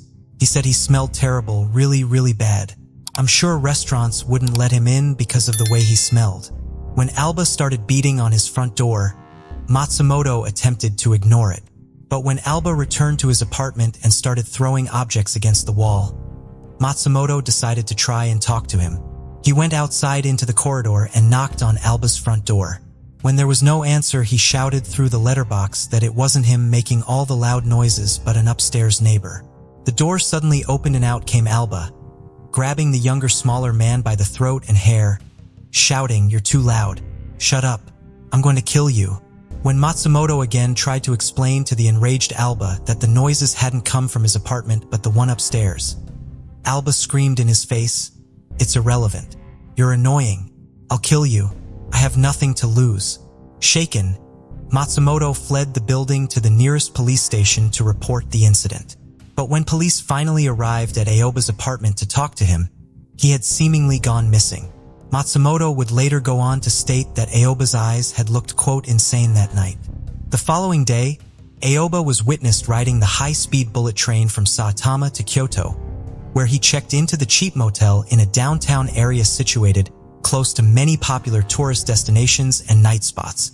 In the days leading up to the mass murder, still wearing the same bright red t-shirt and stonewashed jeans he had been wearing the night of the confrontation with his neighbor, Matsumoto, Aoba was witnessed by locals and captured on CCTV numerous times in the proximity of the Studio One building.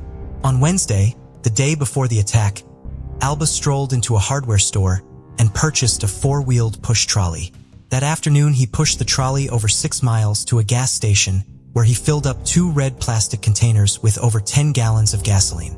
He then loaded the containers onto the trolley, paid for the gas, and wheeled the trolley towards a disused and abandoned child's play area situated underneath a motorway underpass. It was here, in this lonely and deserted area, that he concealed the gas containers that he would use in the appalling attack the very next day. A day that would change the lives of everyone involved and change Japan forever. Confusion was rife in the hours and days following the attack. Friends and family tried desperately to reach loved ones who worked in the Studio One building.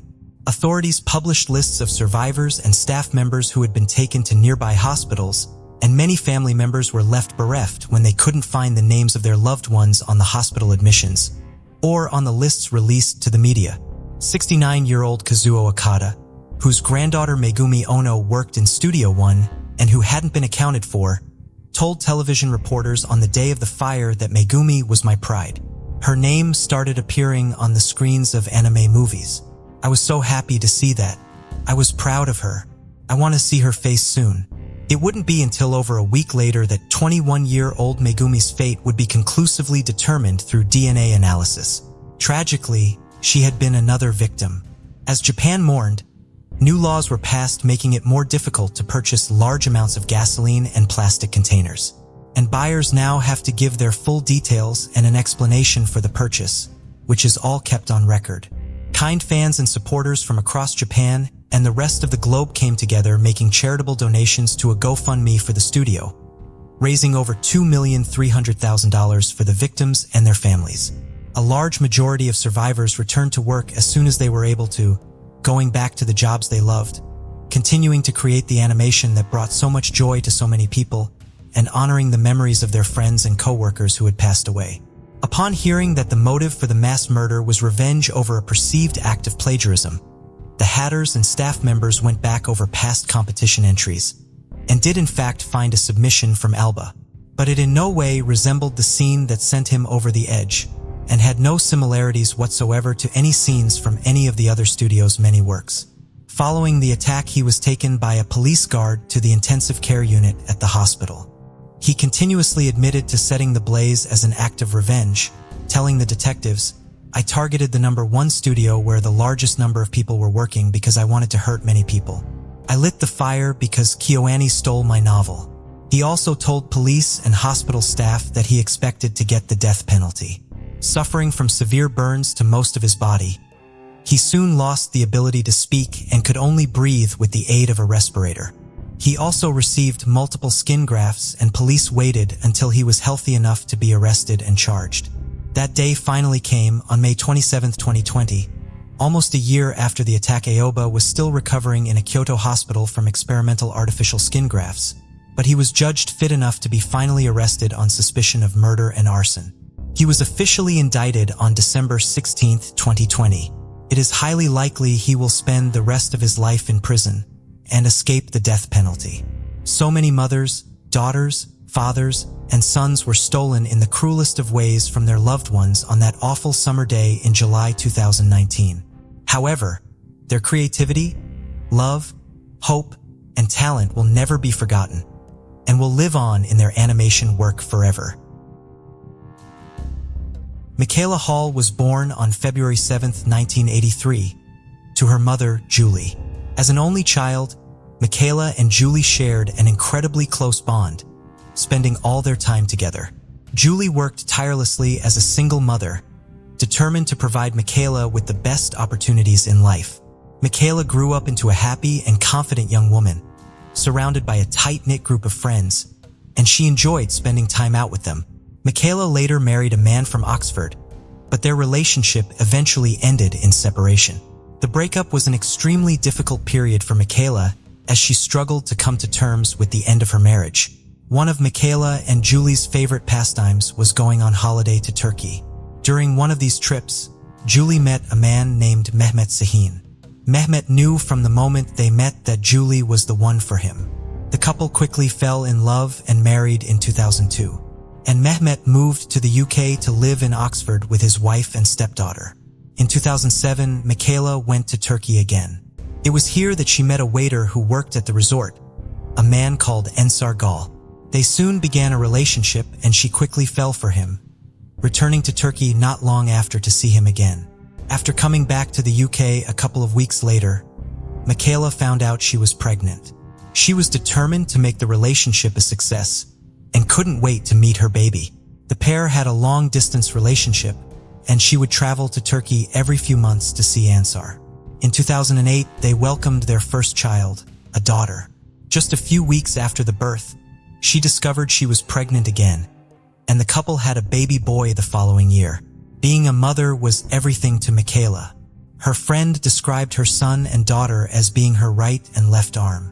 Julie also adored her grandchildren and absolutely doted on them. After the births of their children, the true nature of Ensign's personality would start to come through. He exhibited extremely controlling and possessive behaviors. When she was in Turkey, he would tell her where she could and couldn't go, and what she could and couldn't do. Even when she went back to the UK, he would continue to control her despite him being in Turkey.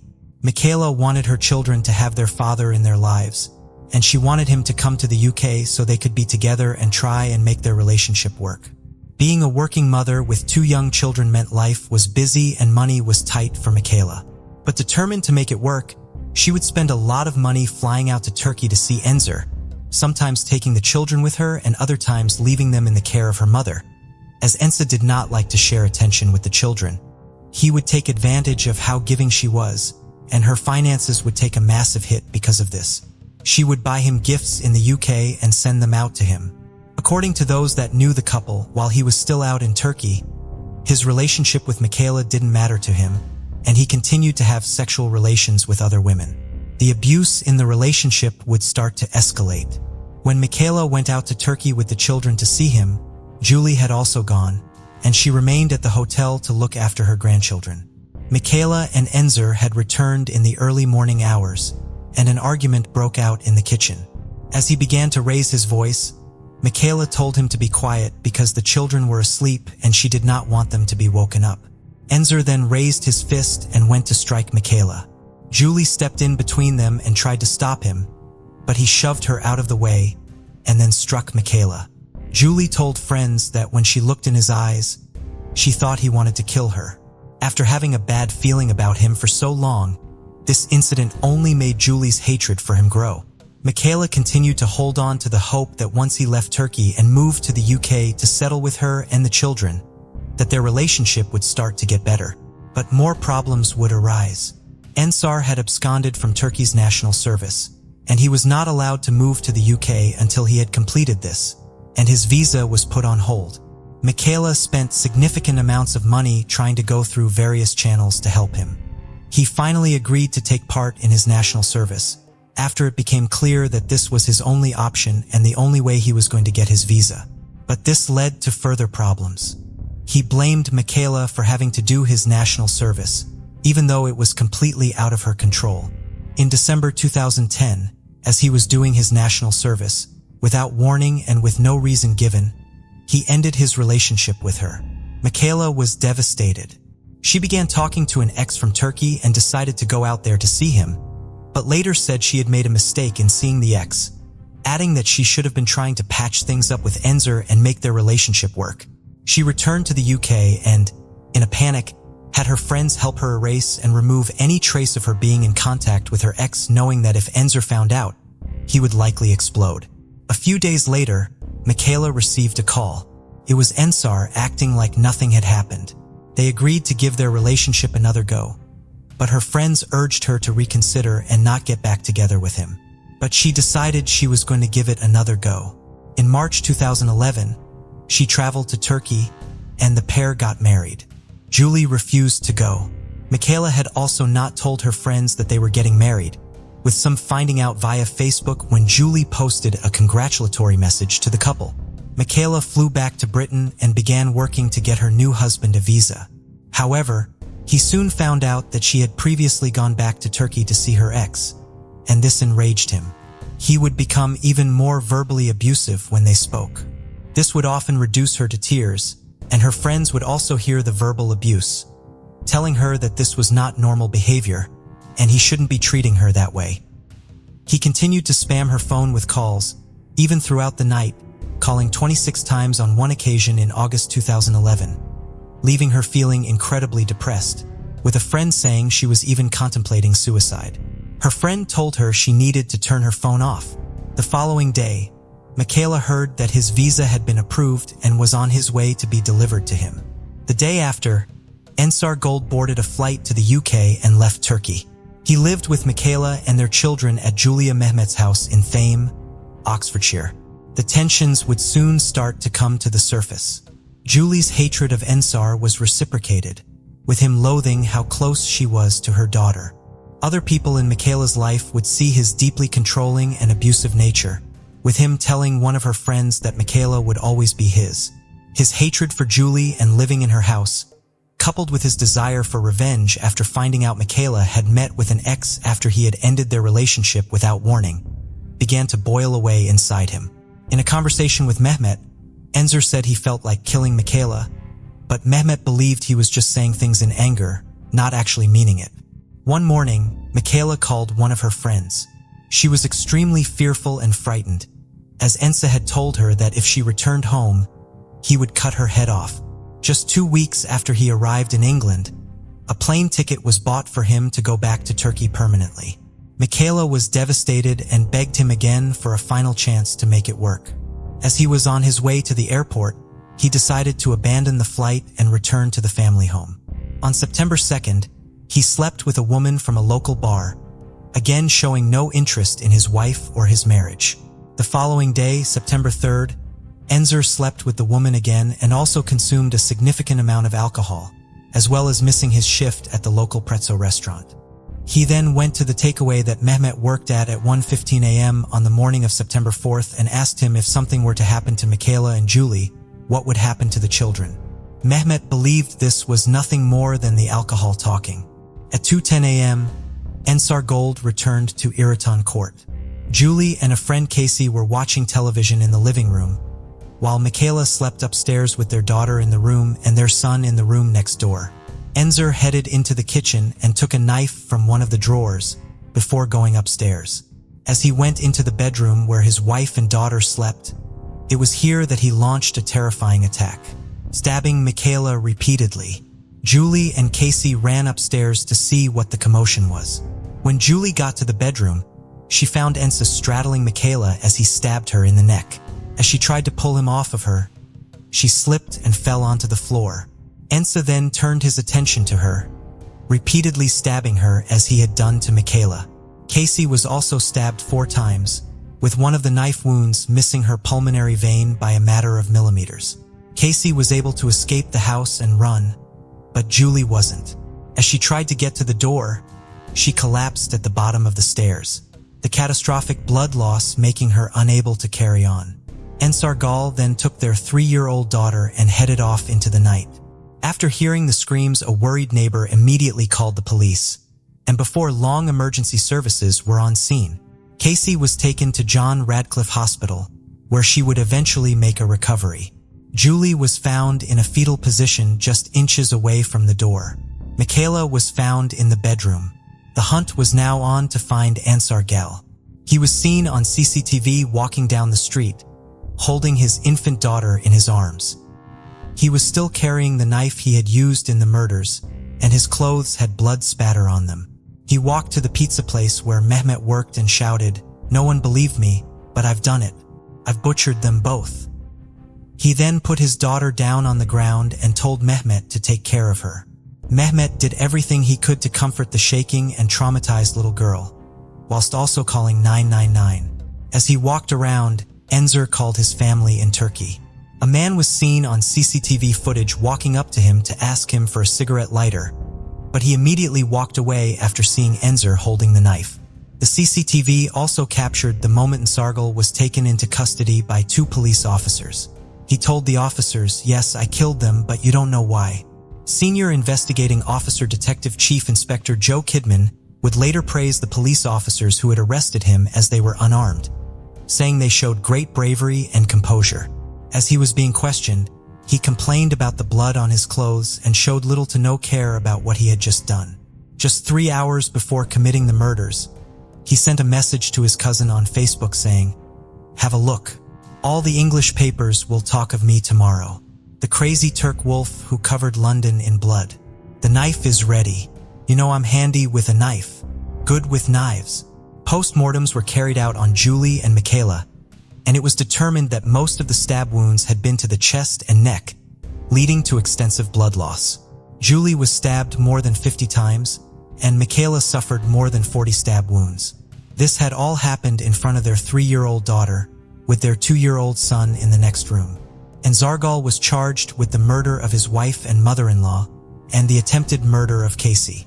He was scheduled to appear at Oxford Magistrates Court that Tuesday, and he entered a plea of not guilty to all charges. May 2012. It was now time for Ensar Gold to stand trial. His behavior was shocking. He was photographed going into court, grinning for the photographers. He laughed and smiled as he sat in the dock, showing no remorse or regret for taking the lives of 2 people and ruining the lives of so many others. He argued that he had been trapped in the marriage and that he didn't love Michaela, but his behavior had shown he was more than happy to string Michaela along if it meant he could benefit from it. When it came time for him to testify as to what had happened on the night of September 4th, he told the court that Julie had been the one to attack him, and he had acted in self-defense. At one point, taking a pen off of his interpreter and making a stabbing motion, before the judge intervened and told him to give the pen back to the interpreter. He said that he had been unhappy in his marriage and that he had felt forced to marry Michaela. The argument that he had acted in self-defense did not stand up. The amount of stab wounds that Michaela and Julie had suffered went way beyond what a reasonable person could consider self-defense. The work done by the police and the prosecution blew his self-defense story apart. The scene of the crime, the blood pattern analysis, and the damage done to the furniture painted a very different picture. That he had been the one to attack Michaela and Julie and not the other way around. Michaela and Julie's loved ones sat in the public gallery and cried as the CCTV footage of him walking through the town, still holding the knife, was played. The prosecution lawyer, Dafith Enoch, told the courtroom that the marriage between the pair had been an unhappy one, compounded by the fact that Enzer missed Turkey. But he added that neither one of these things could excuse or explain why he had done what he had done. Something he called the senseless slaughter born out of premeditated, ruthless violence. Richard Rook from the South Central Ambulance Service testified at the trial, saying he would never forget the look in Michaela's eyes, saying it was one of suffering and pain, a look he would take with him to the grave. Casey also testified, saying she had rushed upstairs with Julie after hearing the commotion. She added that testifying in court was the hardest thing she had ever had to do. May 31st, 2012. The jury returned their verdict. Ansar Goel was found guilty of the attempted murder of Casey and the murders of Julie and Michaela. He was sentenced to life in prison, with 36 years for each murder and 12 for the charge of attempted murder, with these sentences running concurrently. The judge told him, "I have no doubt that you intended to kill your wife Michaela and your mother-in-law Julie. These brutal murders were planned and premeditated. You say you were unhappy here and didn't get on with your mother-in-law. I totally reject any suggestion that anything she said or did provides you with any mitigation. The pain and suffering you have caused to the family will plainly be long-lasting and with them for the remainder of their lives." Ensar nodded and smiled as the sentence was given. As he was led out of the dock, Ensar began to smile, laughing and pointing at himself as he mouthed, Me. For the loved ones left behind, they said no sentence would ever be enough. Mehmet said, "I met Julie when I was 23 years old, and I was so lucky to have 12 years with the one and only love of my life. I know that she loved me as much as I loved her." He also said that he was glad the jury had seen through what was being said about Julie during the trial, and the way she had been characterized by the defense's case, with them arguing that she had been the one to instigate it. Following Ensign's conviction, Detective Chief Inspector Joe Kidman said, "In trying to evade responsibility for his crimes, Ensar Gal sought to attack the character of these two women he had murdered. This has only added to the terrible ordeal of the family, who have attended each day and listened to all the evidence. Despite their anguish, they have shown great dignity throughout. The devastation caused on the night of September 4th is difficult to comprehend. For the ones left behind, the pain is unimaginable." Mehmet said, "There's a great big void in my life now. 2 children are left without a grandma, a mother, and a father. He took everything. I didn't know till then that they were my only reason to live, my only joy in life." On March 25, 2020, deputies from the Crittenden County Sheriff's Office responded to a security alarm that had been triggered at the historic Snowden House, a colonial-style mansion located on the northwestern shore of Horseshoe Lake near Hughes, Arkansas. Upon arriving, they entered the house through an unlocked back door. As they searched the home, they encountered a man on the second floor. When he saw the deputies, he leaped out of a window. Despite the height of the fall, the man appeared to be unhurt as he quickly ran to a nearby vehicle and climbed inside. The man attempted to drive away, but the vehicle got stuck in the mud. He then ran toward the lake and jumped into the cold water, but the deputies watched in disbelief as he never resurfaced. No other living person was found inside Snowden House, but deputies did discover the bloody body of Martha McKay, the granddaughter of the house's original builders and its current owner. She had been brutally stabbed and bludgeoned to death, her body wrapped in a blanket and left at the top of the grand staircase. The Arkansas Game and Fish Commission and the Crittenden County Search and Rescue Team were brought in to recover the body of Martha's presumed killer in the lake. The Game and Fish Commission successfully used sonar to locate it, and Search and Rescue was then able to pull it from the water. After his body was retrieved, Martha McKay's murderer was identified as 39-year-old Travis Sante Lewis. His autopsy found methamphetamine, marijuana, and cocaine in his system. Both Tragedy and Travis Lewis were not strangers to the home or to Martha's family. 23 years prior to killing Martha, Travis Lewis had killed her mother, Sally Snowden McKay, and her cousin Joseph Lee Baker at a home just down the shoreline from Snowden House after the pair came upon Travis in the process of robbing Sally's home. Snowden House was originally built by Robert Bogarda Snowden II and his wife, Grace Montcastle Snowden. The Snowdens were a prominent family in Memphis, Tennessee, and Robert's father, Robert Brinkley Snowden, was heavily involved in business, banking, and real estate development throughout the greater Mid-South area. The younger Robert became fascinated with airplanes at a young age and eventually became a pilot. In 16, while flying over eastern Arkansas in a small plane, he first saw Horseshoe Lake and the beautiful land surrounding it, some 30 miles south of Memphis. When he returned home, he told his father that he one day wanted to build a farm there. Robert then went off to serve during World War I. He had already met his future wife, Grace, at a hayride in Knoxville, Tennessee, where he was attending agricultural school at the University of Tennessee. The couple hoped to marry before Robert left for war, but Grace's mother refused to allow the marriage to occur until Robert returned home. Grace trained to be a nurse in Robert's absence in case he returned home from the war injured. She then went on to be a well-respected nurse for the Red Cross for the remainder of the war. When Robert returned home, his father told him that he had purchased more than 10,000 acres of land in eastern Arkansas from its struggling owner. The elder, Snowden, allowed his son to purchase 1,000 of those acres near Horseshoe Lake. Grace and Robert married in 1919 and began the process of building a home there. The original Snowden home at Horseshoe Lake was a more modest one-story fishing cabin, propped up on brick supports with a screened-in porch the length of the front of the house. It was not until the 1940s that it was expanded into the large three-story Snowden house, modeled after colonial-style antebellum mansions more commonly found in Louisiana. Robert and Grace had 3 daughters together: Sally, Edie, and Happy. The girls spent their early childhood at the home on Horseshoe Lake, where their father farmed acres of cotton, but were eventually sent to Memphis to live with their grandparents so that they could attend school. They lived on Central Avenue in Ashlar Hall, a castle-like home their grandfather had designed and built in 1896.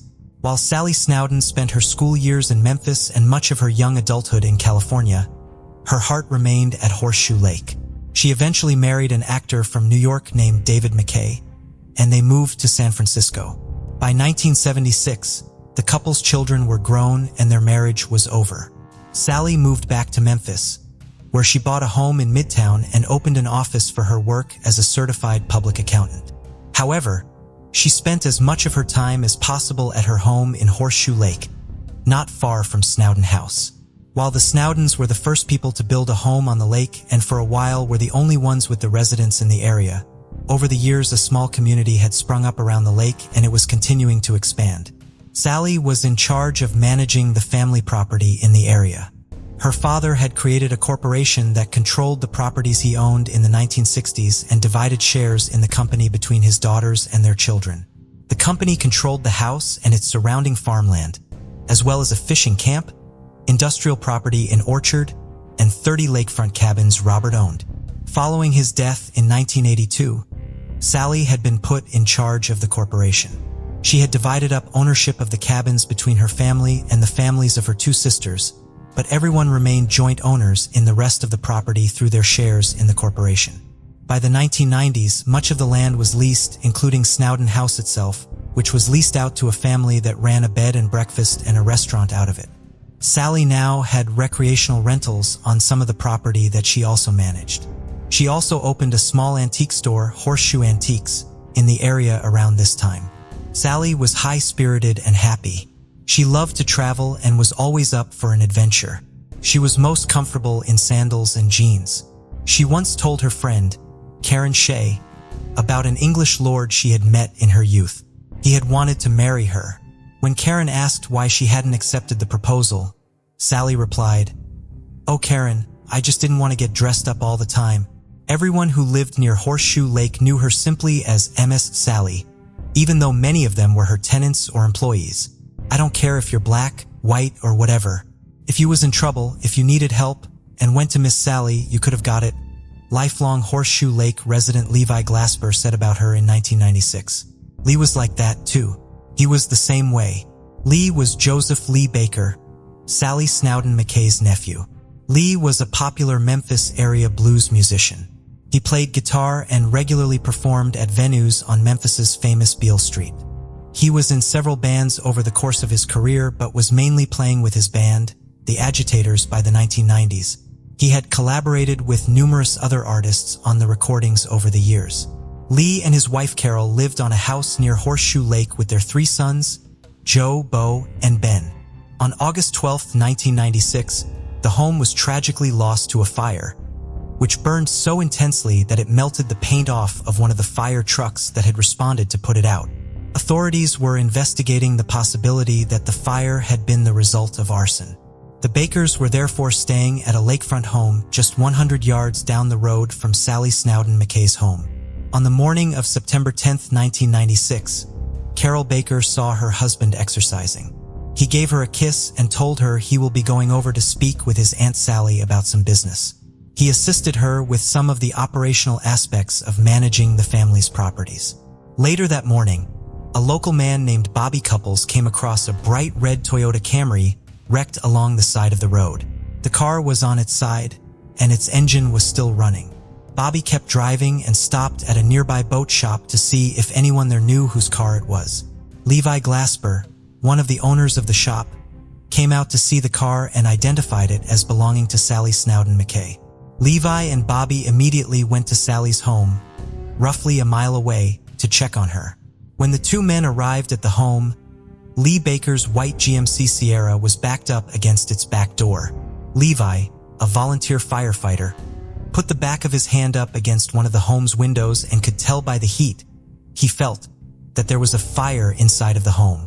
He and Bobby had to drive back to the boat shop to call for help, but then returned to the home to try to help Sally and Lee. When the fire trucks arrived, Bobby and Levi had just pulled Lee's truck away from the door using a winch. While the fire was still not visible from outside the home, flames were visible in the kitchen and living room once the door was opened. Firefighters were able to extinguish the fire within a few minutes. While the fire was quickly contained, it had caused devastating damage to the home. However, the physical damage to the property was of little concern compared to what else was found inside of it. Inside the home, firefighters discovered the badly burned bodies of Sally Snowden McKay and Lee Baker. Sally was 75 years old, and Lee was 52. The subsequent investigation would reveal two disturbing details about the fire. It had been set intentionally, and it had not been what killed Sally and Lee. They had both been shot. Following his father's death, Lee's son Joe dropped out of college and went to work as a farmer. The Bakers had lost all of the photos they had of Lee and his extensive music memorabilia collection in the August fire. An appeal went out to the Memphis music community, asking for anyone with pictures of Lee to send them to his family. Sally and Lee's murders were the first in the entire history of the Horseshoe Lake community. Their neighbors were in shock and on edge, in disbelief that such a terrible crime could have occurred in their beloved community, but also fearful that the killer might strike again. They luckily did not have to wait very long for the culprit to be brought into custody.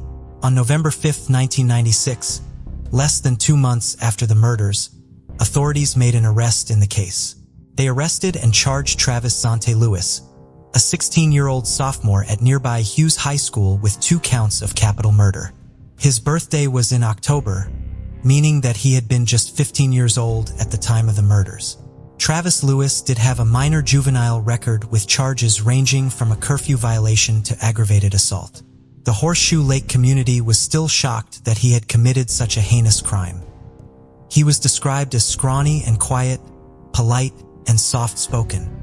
He was an above-average student at Hughes High School, where Lee Baker's son Bo was a year ahead of him. Travis lived with his mother, Gladys, and his younger siblings in a wood house across a bean field from Sally Snowden McKay's home. His grandparents, who rented from Sally, lived next door. Travis' first court hearing the day after his arrest provided little insight into how he came to be arrested. Deputy Prosecuting Attorney Lindsay Fairley told Circuit Judge Sam Turner Jr. that police had evidence tying him to the scene. He was subsequently interviewed and has made a statement and confirms his presence at the scene, but that possible additional defendants and the possibility of additional charges prevented him from providing further information about the investigation. Crittenton County Public Defender Tom Montgomery, who was representing Travis Lewis, argued that the prosecution had not presented sufficient evidence to hold his client and that he should be released while awaiting trial. Judge Turner disagreed, and Travis was held without bond. The exact evidence that police used to identify Travis Lewis as their suspect was not made public because the case was settled before the evidence was presented at trial. The trial was set to begin on April 7, 1998. But that morning, Travis instead pleaded guilty to 2 counts of first-degree murder, burglary, and theft. The 17-year-old was sentenced as an adult to 28.5 years in prison on the murder charges and to 5 years in prison for the lesser charges. The sentences would all run concurrently. Based on what we know and the evidence that we were aware of, the family felt like this was the best resolution. Sally's niece, Dottie Jones, told the Commercial Appeal after the sentencing. The Snowden family had opposed the possible imposition of the death penalty in the case had Travis been convicted of capital murder. However, when the family was notified each time Travis Lewis became eligible for parole, every member of the family was opposed to him being released every time. There was only one family member who disagreed with this position, Sally's daughter, Martha McKay. Martha shared her mother's love of adventure, and her kind heart and generous spirit endeared her to everyone she met. Following her mother's death, her aunt, Edie Dewey, took over management of the family corporation, and Martha returned to Memphis from the West Coast for several months to help her aunt during the stressful transition phase as she adjusted to her new responsibilities. Martha also helped with minor improvements at Snowden House after the bed and breakfast closed down. Martha had previously restored a few properties in Seattle, and after her time assisting her aunt came to a close, she began a new, larger project. She purchased a historic home built in 1861 in Virginia City, Nevada, and renovated and restored it. Several years later, she decided she wanted to use her experience with historic preservation to restore her family's home at Horseshoe Lake. While she and her siblings were not raised in the area, they spent all of their summers with their grandparents at Snowden House, and Martha had loved the time she had spent there. By this time, Snowden House was in poor shape. Martha bought it from the family corporation, becoming its sole owner. She then spent several years restoring the property, updating it while still keeping as many of the fixtures and features as historically accurate as possible. Martha had a serious interest in sustainability, so a major project she undertook during the renovation was figuring out a way to make the home more eco-friendly and cost-efficient.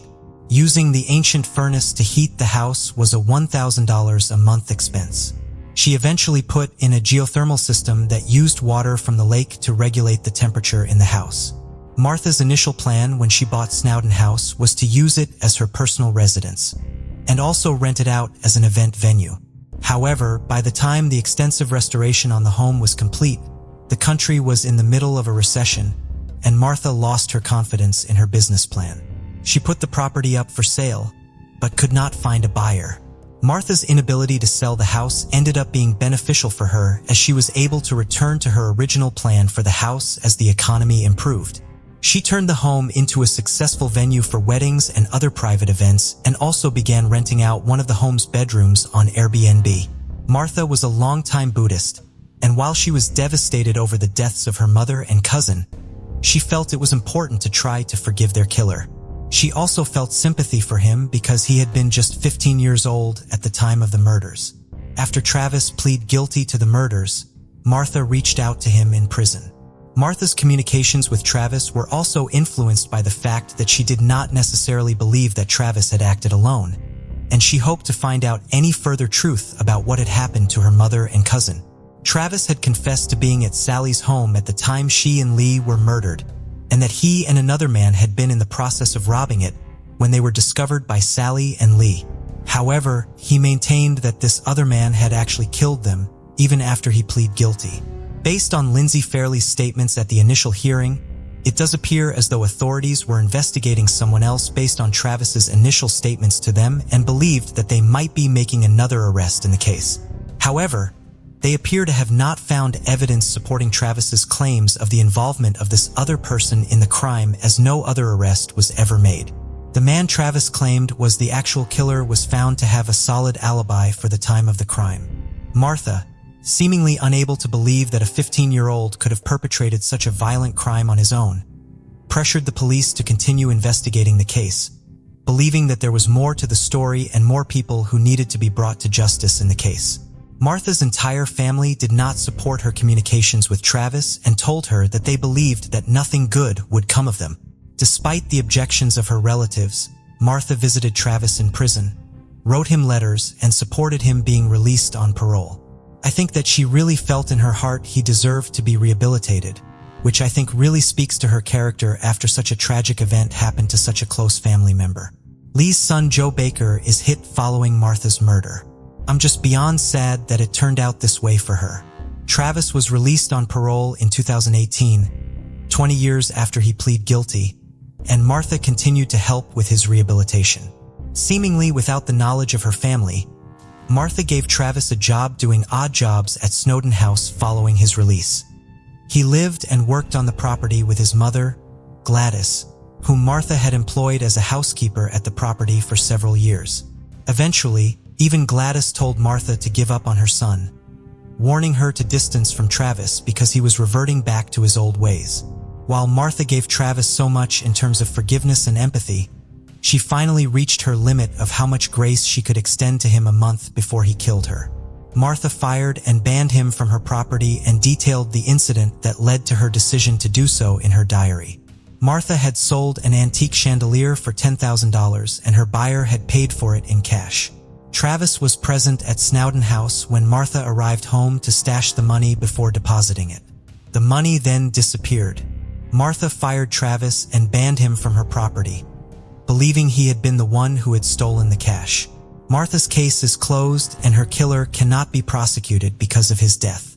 Case is closed and her killer cannot be prosecuted because of his death. While the case is as resolved as it will ever be, there are still lingering questions. Police found a bag containing some of Martha's valuables and a bloody knife near her body.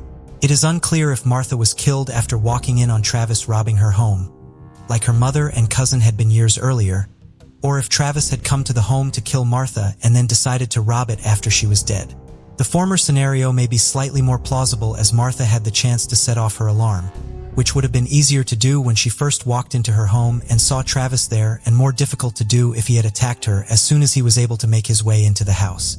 Again, there is no way to be sure. What exactly transpired inside of Snowden house on March 25, 2020 will never be known beyond its terrible end result. What we do know, however, in the words of Martha's sister, Katie Hutton, is that Martha didn't deserve to be killed. She didn't deserve anything that happened to her. Thank you for joining us on this journey into the depths of unsolved mysteries. Cold cases not only challenge our understanding of the past, but also ignite our curiosity and determination for answers. Remember to subscribe to stay updated on our latest investigations. And if you have any information regarding the cases we've covered, don't hesitate to reach out. Together, we can shed light on the shadows of the past and bring closure to those who seek it. Until next time, stay vigilant, stay curious, and never stop seeking the truth.